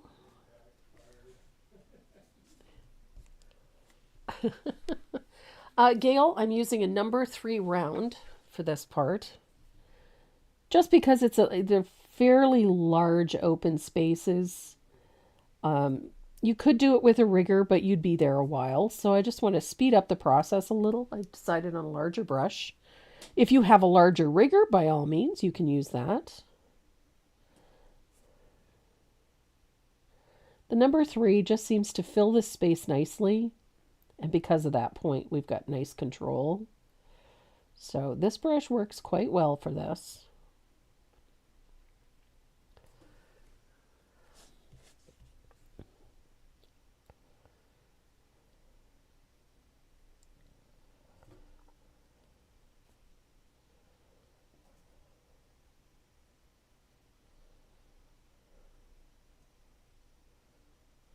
And almost done.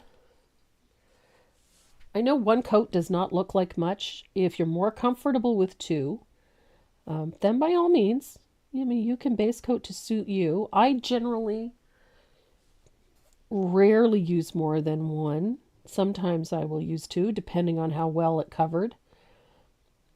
And what I'm looking for. A lot of the time, I'm not necessarily looking for fully opaque coverage. In this particular case, it doesn't really matter, quite honestly, because I'm going to be putting some other stuff over top of it. So having, 3 coats of paint isn't going to change anything, except use up more time and more paint unnecessarily. And I think the thing to remember is that we're painting on a wood surface, and it is meant to look like a wood surface. So we don't need to have that solid, perfectly opaque look. Now, I was playing around earlier in the week, discovered something really fun. My Posca pens. I've been having way too much fun with these. I gotta show you something. You could do this with a liner brush. Quite honestly, this worked so well, I was tickled. So this is my Posca pen. This one is black. This is an ultra fine. I really like these ones. They have that really fine tip. And they work exceptionally well for this part, which is just putting in these little shadows, because you can get so tight to the edge of things. And it's super easy to do this. Look at that. Nice tight control, which means you can get right up next to that edge of that lettering with it. So if you want to do this with a liner or with a rigger, I mean, feel free. There's absolutely nothing wrong with that. But quite honestly, this little Posca pen, too fabulous. I got these off of Amazon. No, I got these ones from Dick Blick. Sorry. I am absolutely obsessed with these bloody pens. I'm in love with these. They are just so great. And they're so easy to use. And they are acrylic paint, which is even better. It's not a marker per se. It's a paint pen, which to my mind makes a big difference. And makes it so easy to do things like this. So all I did was just fill in my shadows with my Posca pen. And I thought, well, how easy is that? I mean, really. And I just realized I missed something on my letter, my E. I missed the little, oh, goodness.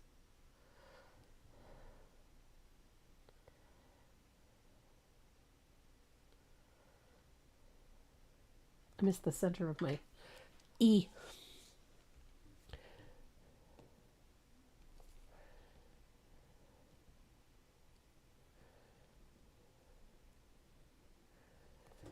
Like, so fun.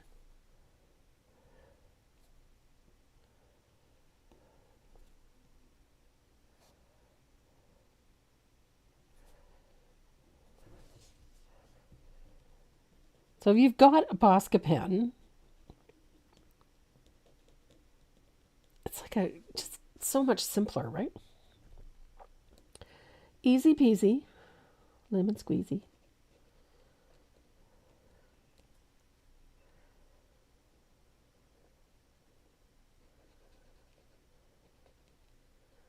and tons of control. Tons and tons and tons of control. It just makes things so much simpler. Color them in.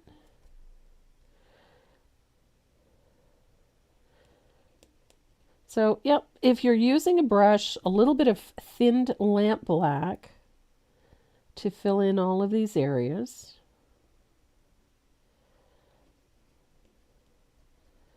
And if you're going to grab a Posca pen, I'm just using the black one.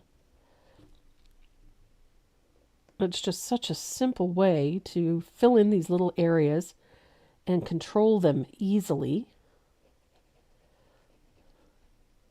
And they cover really nicely. Like, these pens work really, really well.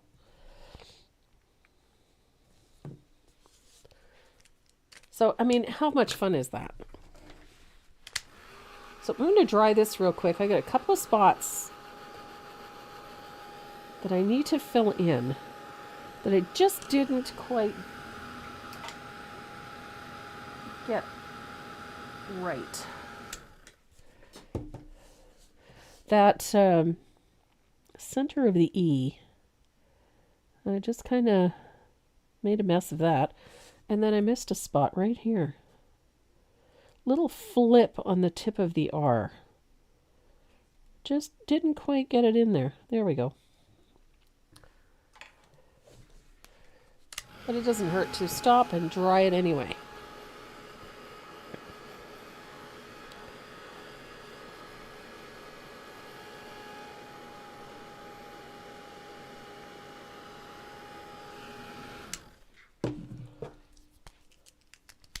Such a simple. This one here is 0.7. This is a 0.7 millimeter. If you're looking for these, I got these ones off of Dick Blick. They were very reasonably priced. Got them during one of their ads. And I got the whole set. This whole set. 8 colors. Very, very handy. And I find I keep coming back to using these for a variety of things. They're so efficient. The other thing that I really like, one, they're acrylic, so they're virtually odorless. They dry very quickly. The colors are very opaque and cover beautifully. So, I mean, they just make your life so much simpler in so many ways.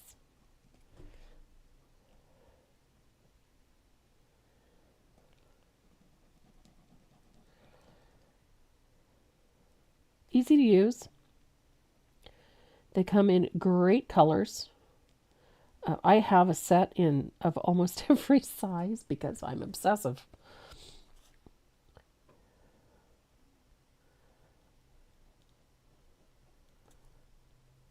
But these Posca pens are really, really nice.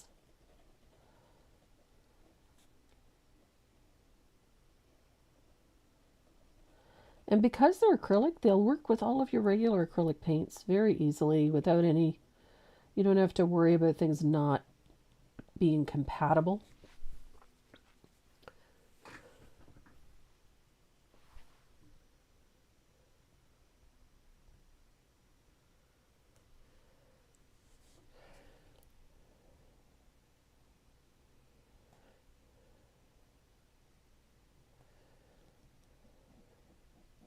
There we go.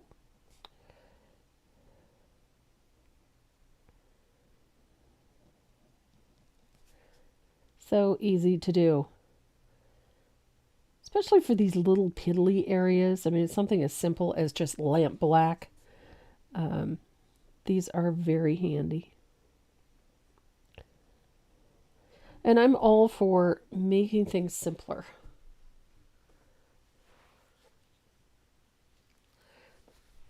Debbie Sears, these are a 0.7, so they are quite a bit smaller. But they do work really, really well.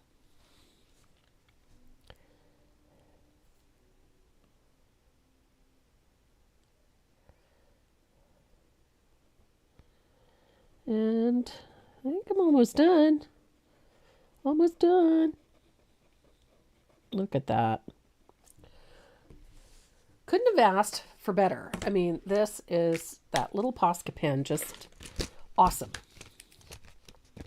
There's 3 sets that I have the bullet points, the chisel points, and I have these 0.7. These are the 0.7. These are the big bullet point and the chisel point. These are the bigger, chunkier ones. And then I have these. Love these. Look at this. Bullet point. They work like a giant marker, but they're acrylic paint. They're awesome. And I keep these handy because I use them all the time. Really nice. So I'm going to dry this really well. And then we're going to talk about this other lettering. I love this font. This one is just such a fun and easy one to work with. And you can do so many fun things with it. But because this one is fairly plain, we need to amp this up a little bit. So we're going to take that 0.38, that 3/8 angled shader, and we're going to use some soft black. And we're going to shade inside each letter and down the right-hand side. Inside, outside, just like that. This is not neat and tidy. We're just putting a shadow on. Keeping the darkest value to the edge of the letter and shading on the right-hand side. So I got to put my float here. Inside the S, like that. Vertical lines in there. This is not perfect floats. They don't have to be.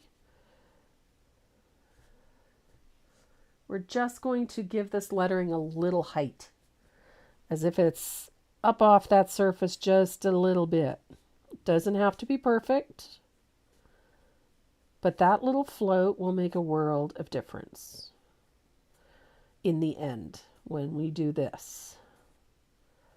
There we go. So there's that little float. Right side, inside the 0, outside on the right, inside that little scent thing. Just make sure it's a little darker. So I've got nice little shadow on the right hand side. It's just a little one, doesn't have to be super strong. And we're going to dry this.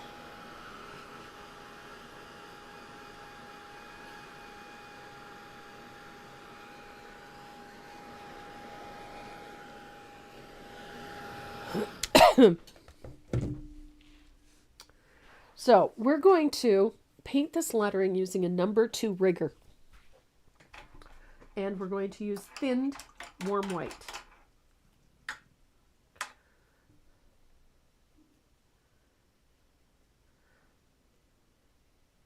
And I've got my white Posca pen handy too. So I have my brush loaded with thinned warm white.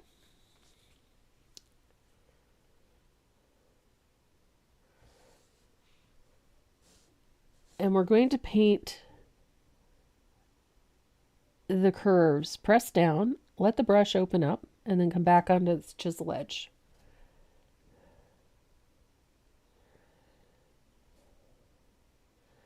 So press down till the brush opens up and pull the stroke. Press down and pull the stroke.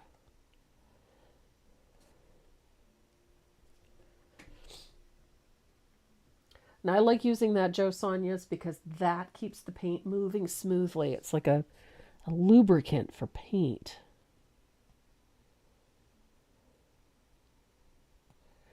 So all of those vertical lines get painted with warm white.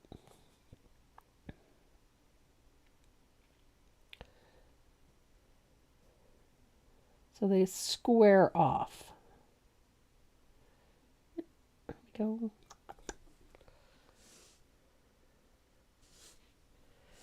I'm going to come down here and do the same thing.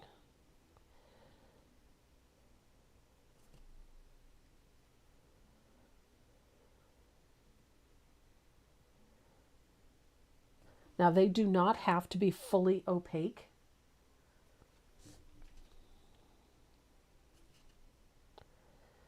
They don't have to be perfect. In fact, if they're a little sketchy, little thin in places, that's okay. It actually works in your favor. Straight is more important than fully opaque.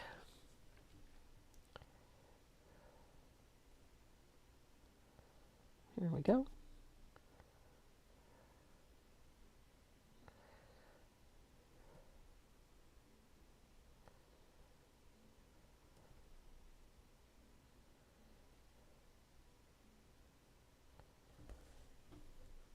So I've got just about all of those vertical lines in.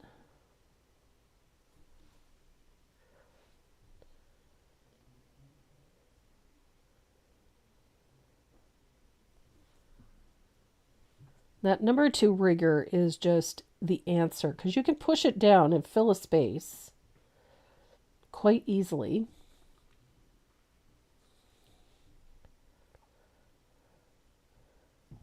Or you can leave it less pressure and it'll keep the brush narrow.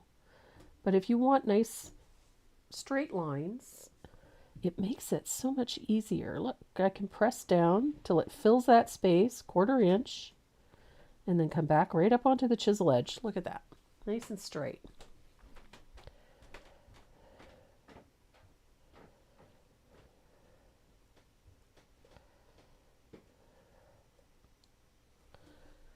And then we've just got that numbers at the bottom to do. Now the rest of this you can do with a liner brush or a smaller rigger. I'm going to show you a really easy way to do it. So it still looks really great. There's our 0.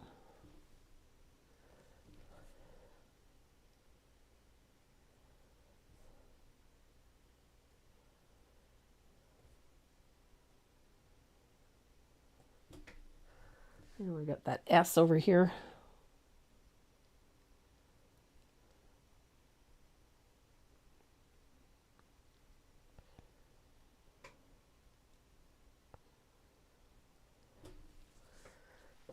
Okay, so I'm going to dry this real quick. And then we're going to use that fine Posca pen. Debbie Sears hates spell. You hate spell check, so do I.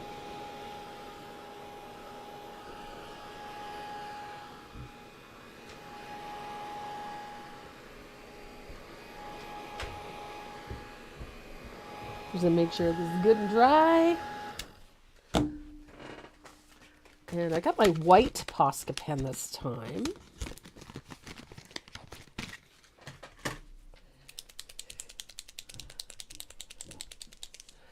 And you could absolutely cheat and use your Posca pen. Now, this little O, I like that this gets this little curly Q in it. That's just me. So all your little curly lines, your vertical, your little bottom crosses on the T, on all your lettering. This is just fun and an easy way to finish them off.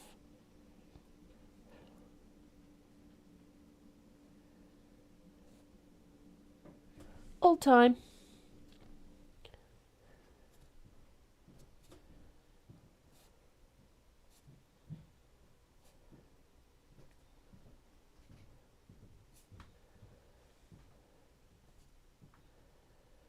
Super easy way to do this.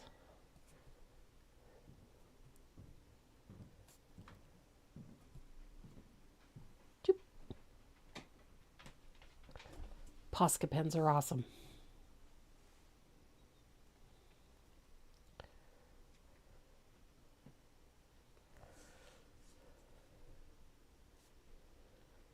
So the only thing, once we're finished with this lettering, the only thing that we have left to do is a few finishing little details and that gold border,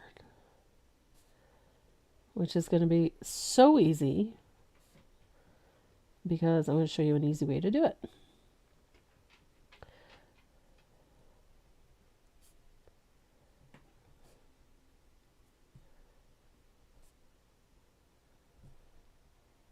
Another problem? No?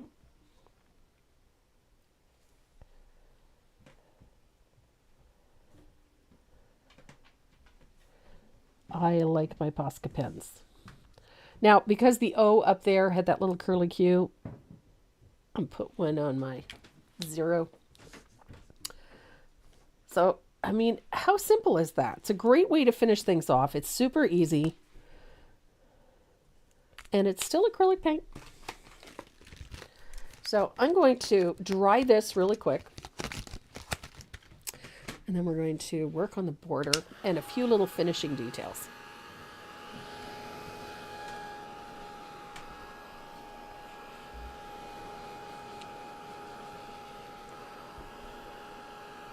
Old-timey signs are your thing. Hi, Gwen.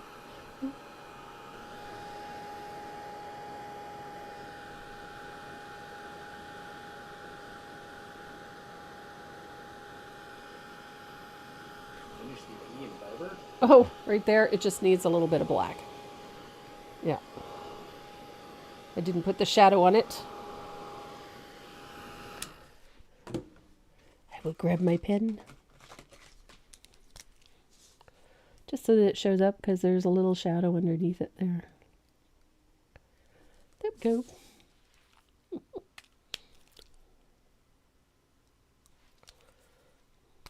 That would have troubled me. It's one of those things, you know, it stands out like a bear on a bicycle.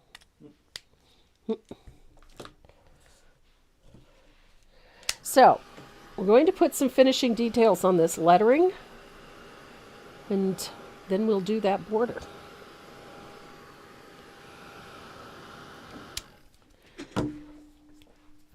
So, I've got 1/2 inch angled shader, a little bit of asphaltum.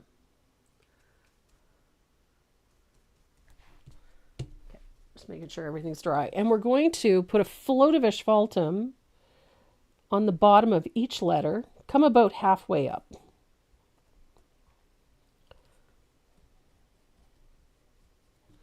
Hence the 1/2 inch angle. Just makes life simpler. You can go straight across the bottom, like so. It just ages the lettering a little bit so that it doesn't look too new. Heaven forbid it should look too new. Oops.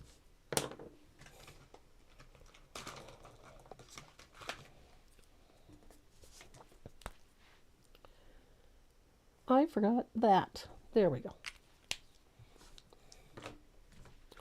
The things that drive you crazy. What's the size of my pen? My pen is a 0.7.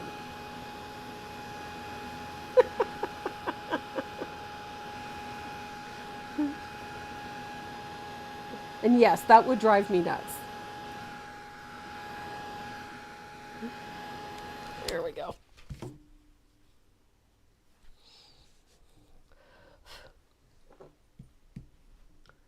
So, little float across the bottom of my lettering. There we go.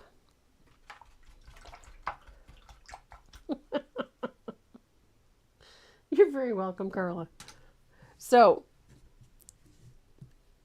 on our lettering, the barber, we're going to put a float down the left-hand side of each letter with a little bit of soft black. And we're coming in from the edge just slightly.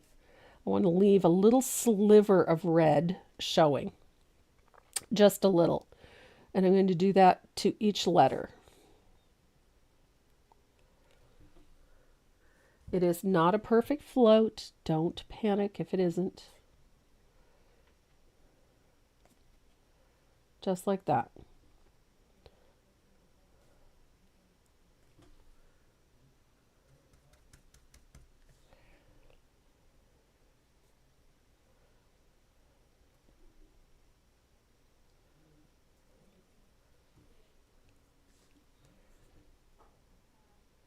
And I like that little sliver of red showing.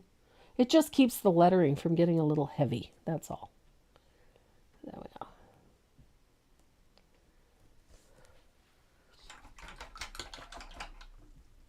And then we're going to put the highlight, which is a little bit of warm white. I'm going to thin this out quite a bit because I don't want it full strength. I'm going to dry this first.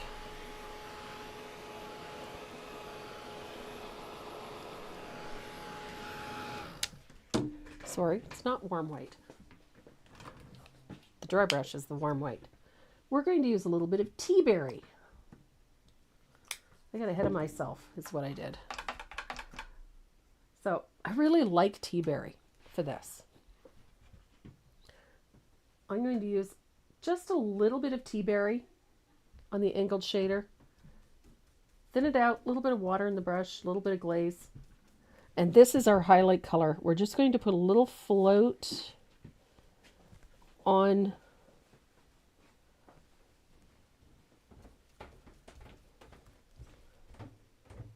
the right side of each letter. Leave a little space, just like we did on for the shadow. This is not meant to be a really bright highlight, so don't panic.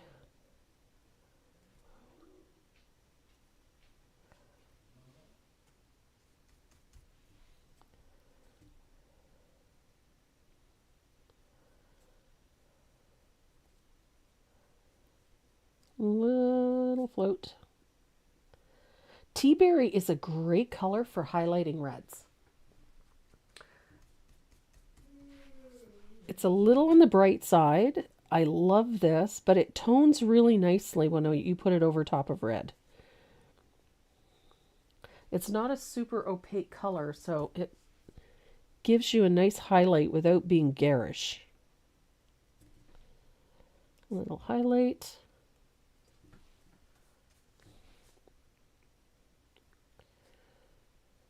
And it's a yummy color. So this highlight is a bit on the subtle, it's quite subtle, so it works well.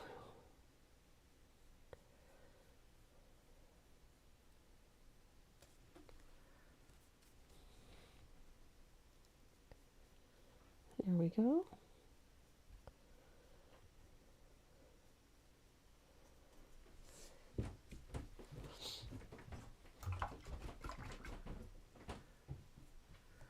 And I'm going to dry that, and we're going to put a soft dry brush of warm white over top of this. It's going to give our lettering a softer appearance.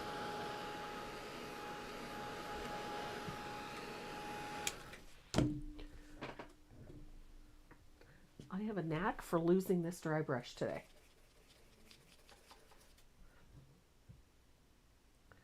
So a little bit of warm white on my dry brush.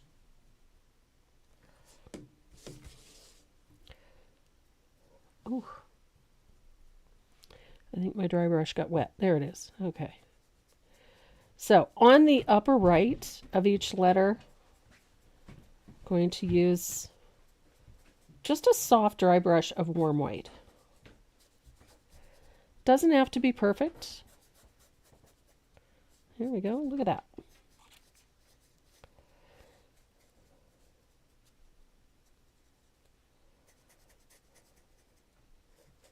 I like that these colors diffuse. It just sort of mutes them a little bit. And it is a softer highlight. It doesn't need to be bright.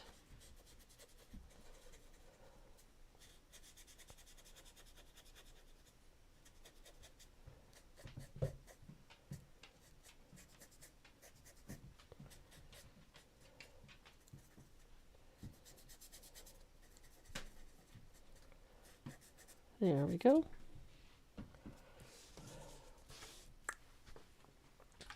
So now that red really pops off of that background.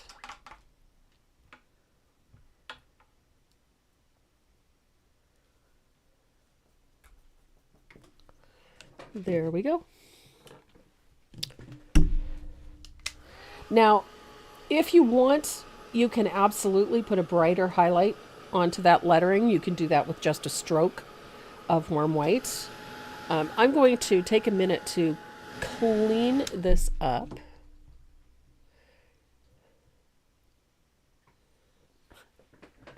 I'm going to grab my... This is my Factus Black eraser. I'm just going to use this to remove any visible graphite lines that remain. I like my Factus Black for a couple of reasons. One, it doesn't smear paint. It doesn't cut through your paint. So even if you have delicate line work, or you've used a Posca pen in this case, or a gel pen, it doesn't damage your paintwork. Around things like this, it drives me nuts when I go to see a varnished piece and you can still see graphite lines around the edges. And that's another thing that I absolutely love a Factus Black for, is that it doesn't leave marks on my surface, but it effectively removes those graphite lines.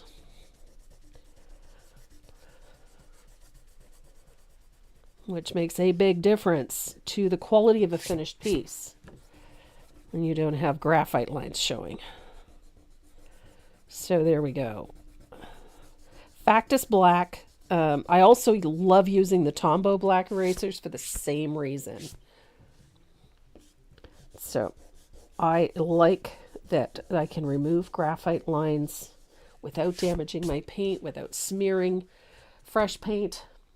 So I've got my graphite lines off. You can double check everything as you go. Clean them all up.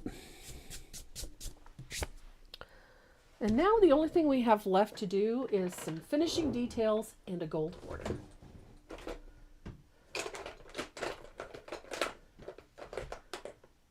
Now I gotta find my gold paint pen.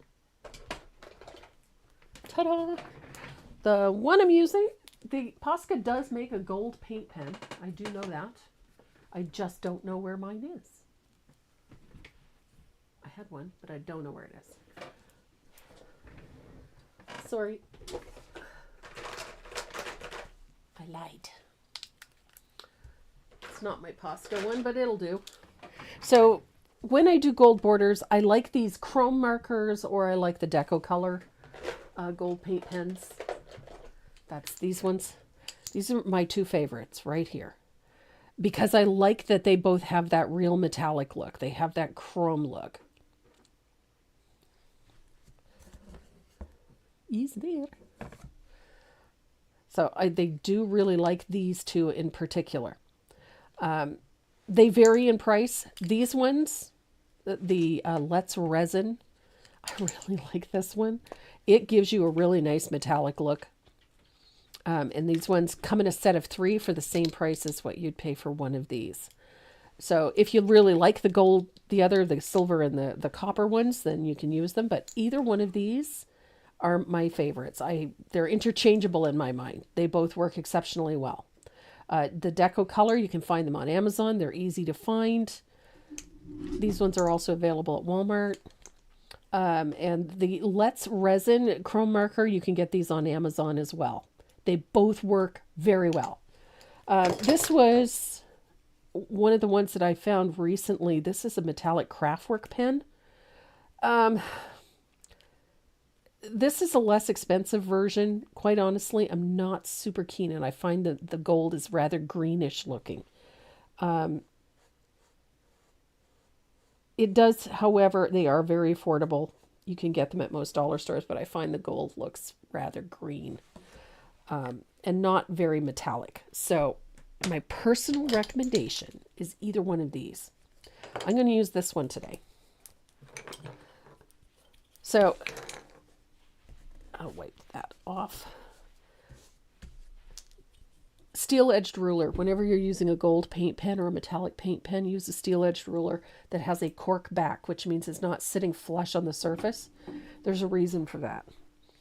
If you're putting down a gold border, metallic border, and that your ruler sits flush to the surface, if the paint bleeds, it's going to bleed under and actually travel even further. So I like to use my gold paint pen. Shake it, pump it, prime it, make sure it's full of paint. And then, because the border is actually the width of this marker, I hold it at an angle.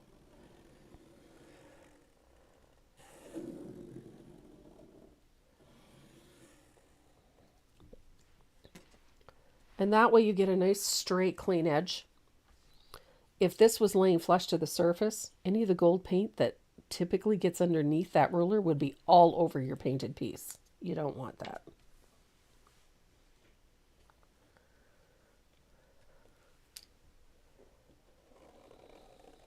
Wondering where they can get the pen. The pen, I get these off of Amazon. They're fairly reasonably priced. You can usually get them, a set of them, 2 or 3 markers for under $20.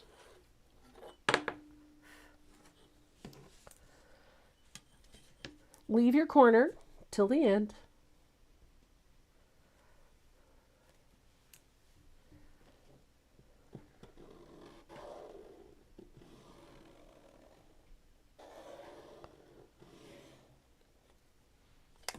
Ta-da!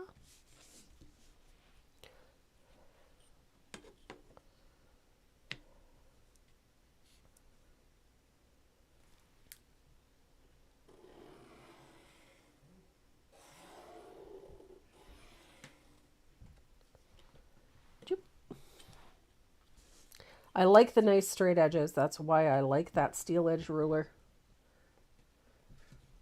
It makes a world of difference.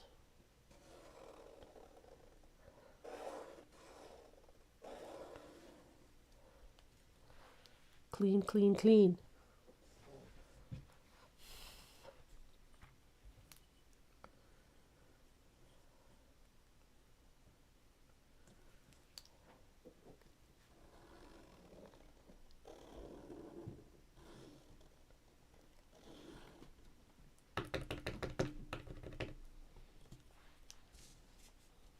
Now I'm going to dry this real quick, because at this point I have to overlap the ruler onto the other border, and I don't want to smear wet paint. So I'm going to dry it real quick.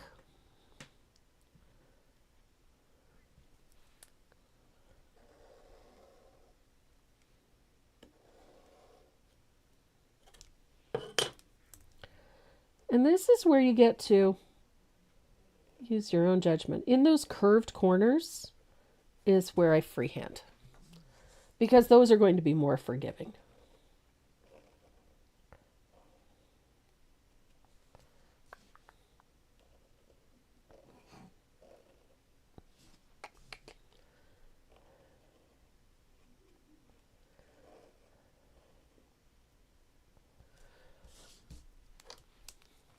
Now I'm going to dry this really well, and then we can erase any existing graphite lines that are remaining.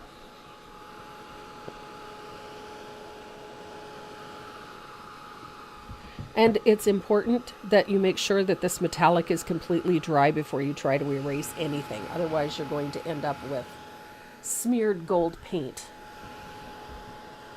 So save yourself some heartache. Take the time to make sure everything is dry.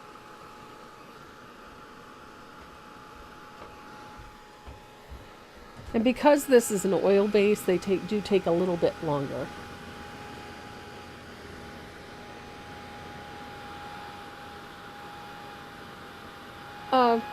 Carol, the recipe for my scones is on underneath that photo that's on my Facebook page. It's in the comments section.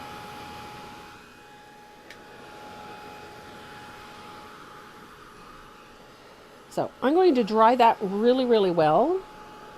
I don't want to make a mess of this. It is going to take a while for that gold to dry. So we're going to do one last thing to finish this off. And that is to spatter it. I like to spatter with a little bit of asphaltum. Going to spatter this. I'm going to do the same thing with a little bit of lamp black.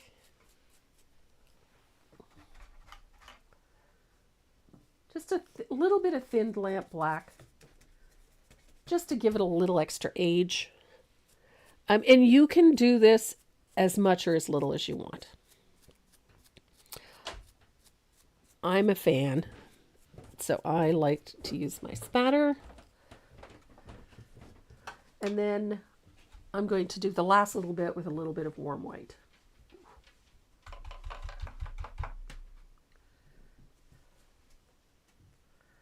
Little thinned warm whites. I don't have tea berry. What can I use?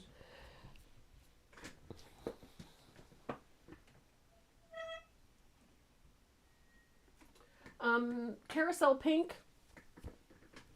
Bright salmon. So a little bit of thinned warm white. Just to add that little bit of extra age. And I'll dry that real quick. Somebody said your recipe for cheese scones. Yeah. Is A1. Yeah. Same recipe, you just switch out the fruit for the cheese. Yeah. Cut them in half And a just, little bit hand. you can absolutely do that. Just cut the sugar, that's all. There we are. We are spattering. Yes, we are spattering. I'm going to dry this real quick.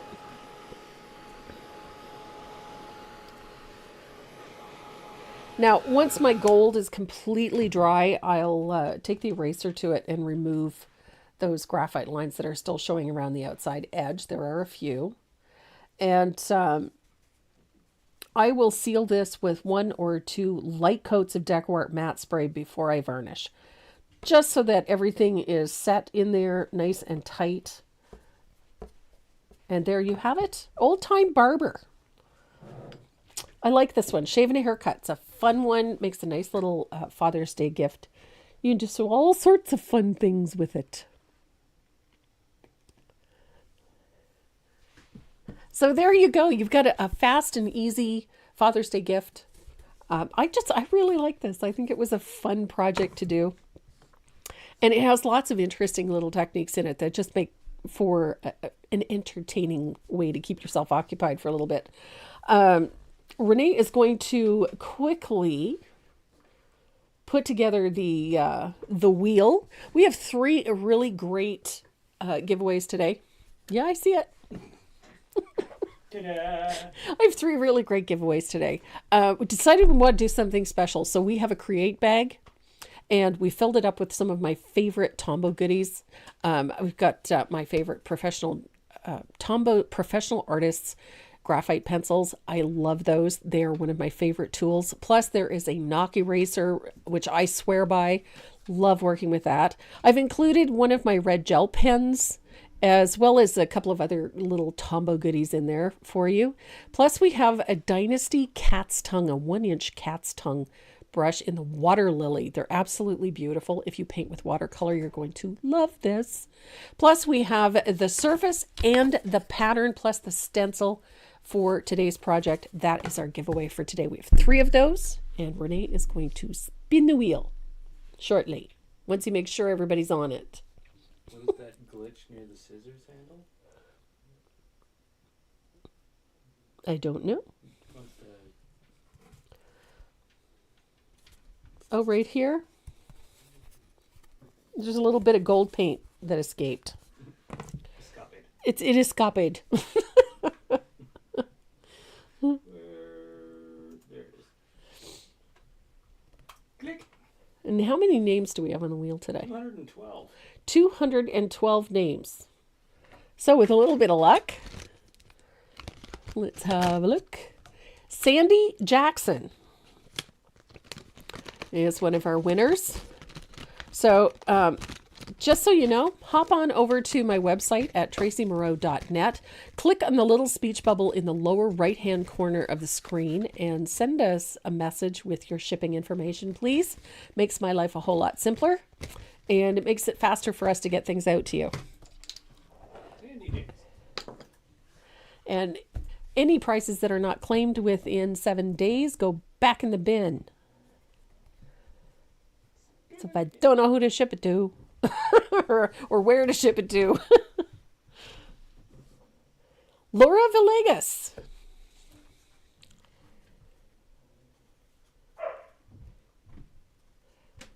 Awesome. Laura, I believe I have your shipping information. As a matter of fact, I know I do.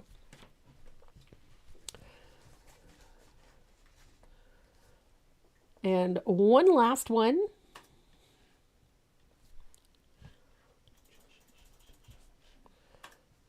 He's going to shuffle up the wheel.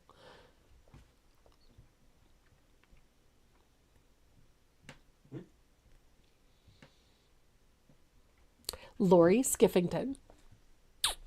Lori, I know I have your shipping information.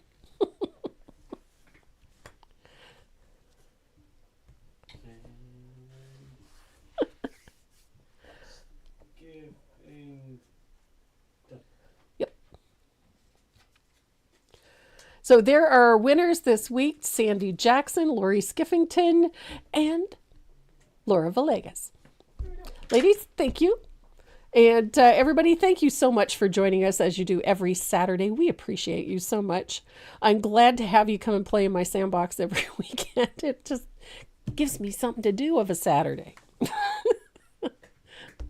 All right, everybody, have a safe and happy weekend. Enjoy yourselves. Enjoy the nice weather. And if you're in the path of some of those storms, please stay safe. We love you. We'll see you again soon. I'm not going to scare you this time. No? No. Why? Pet your dog. Pet your dog. At least you didn't sneak up on me.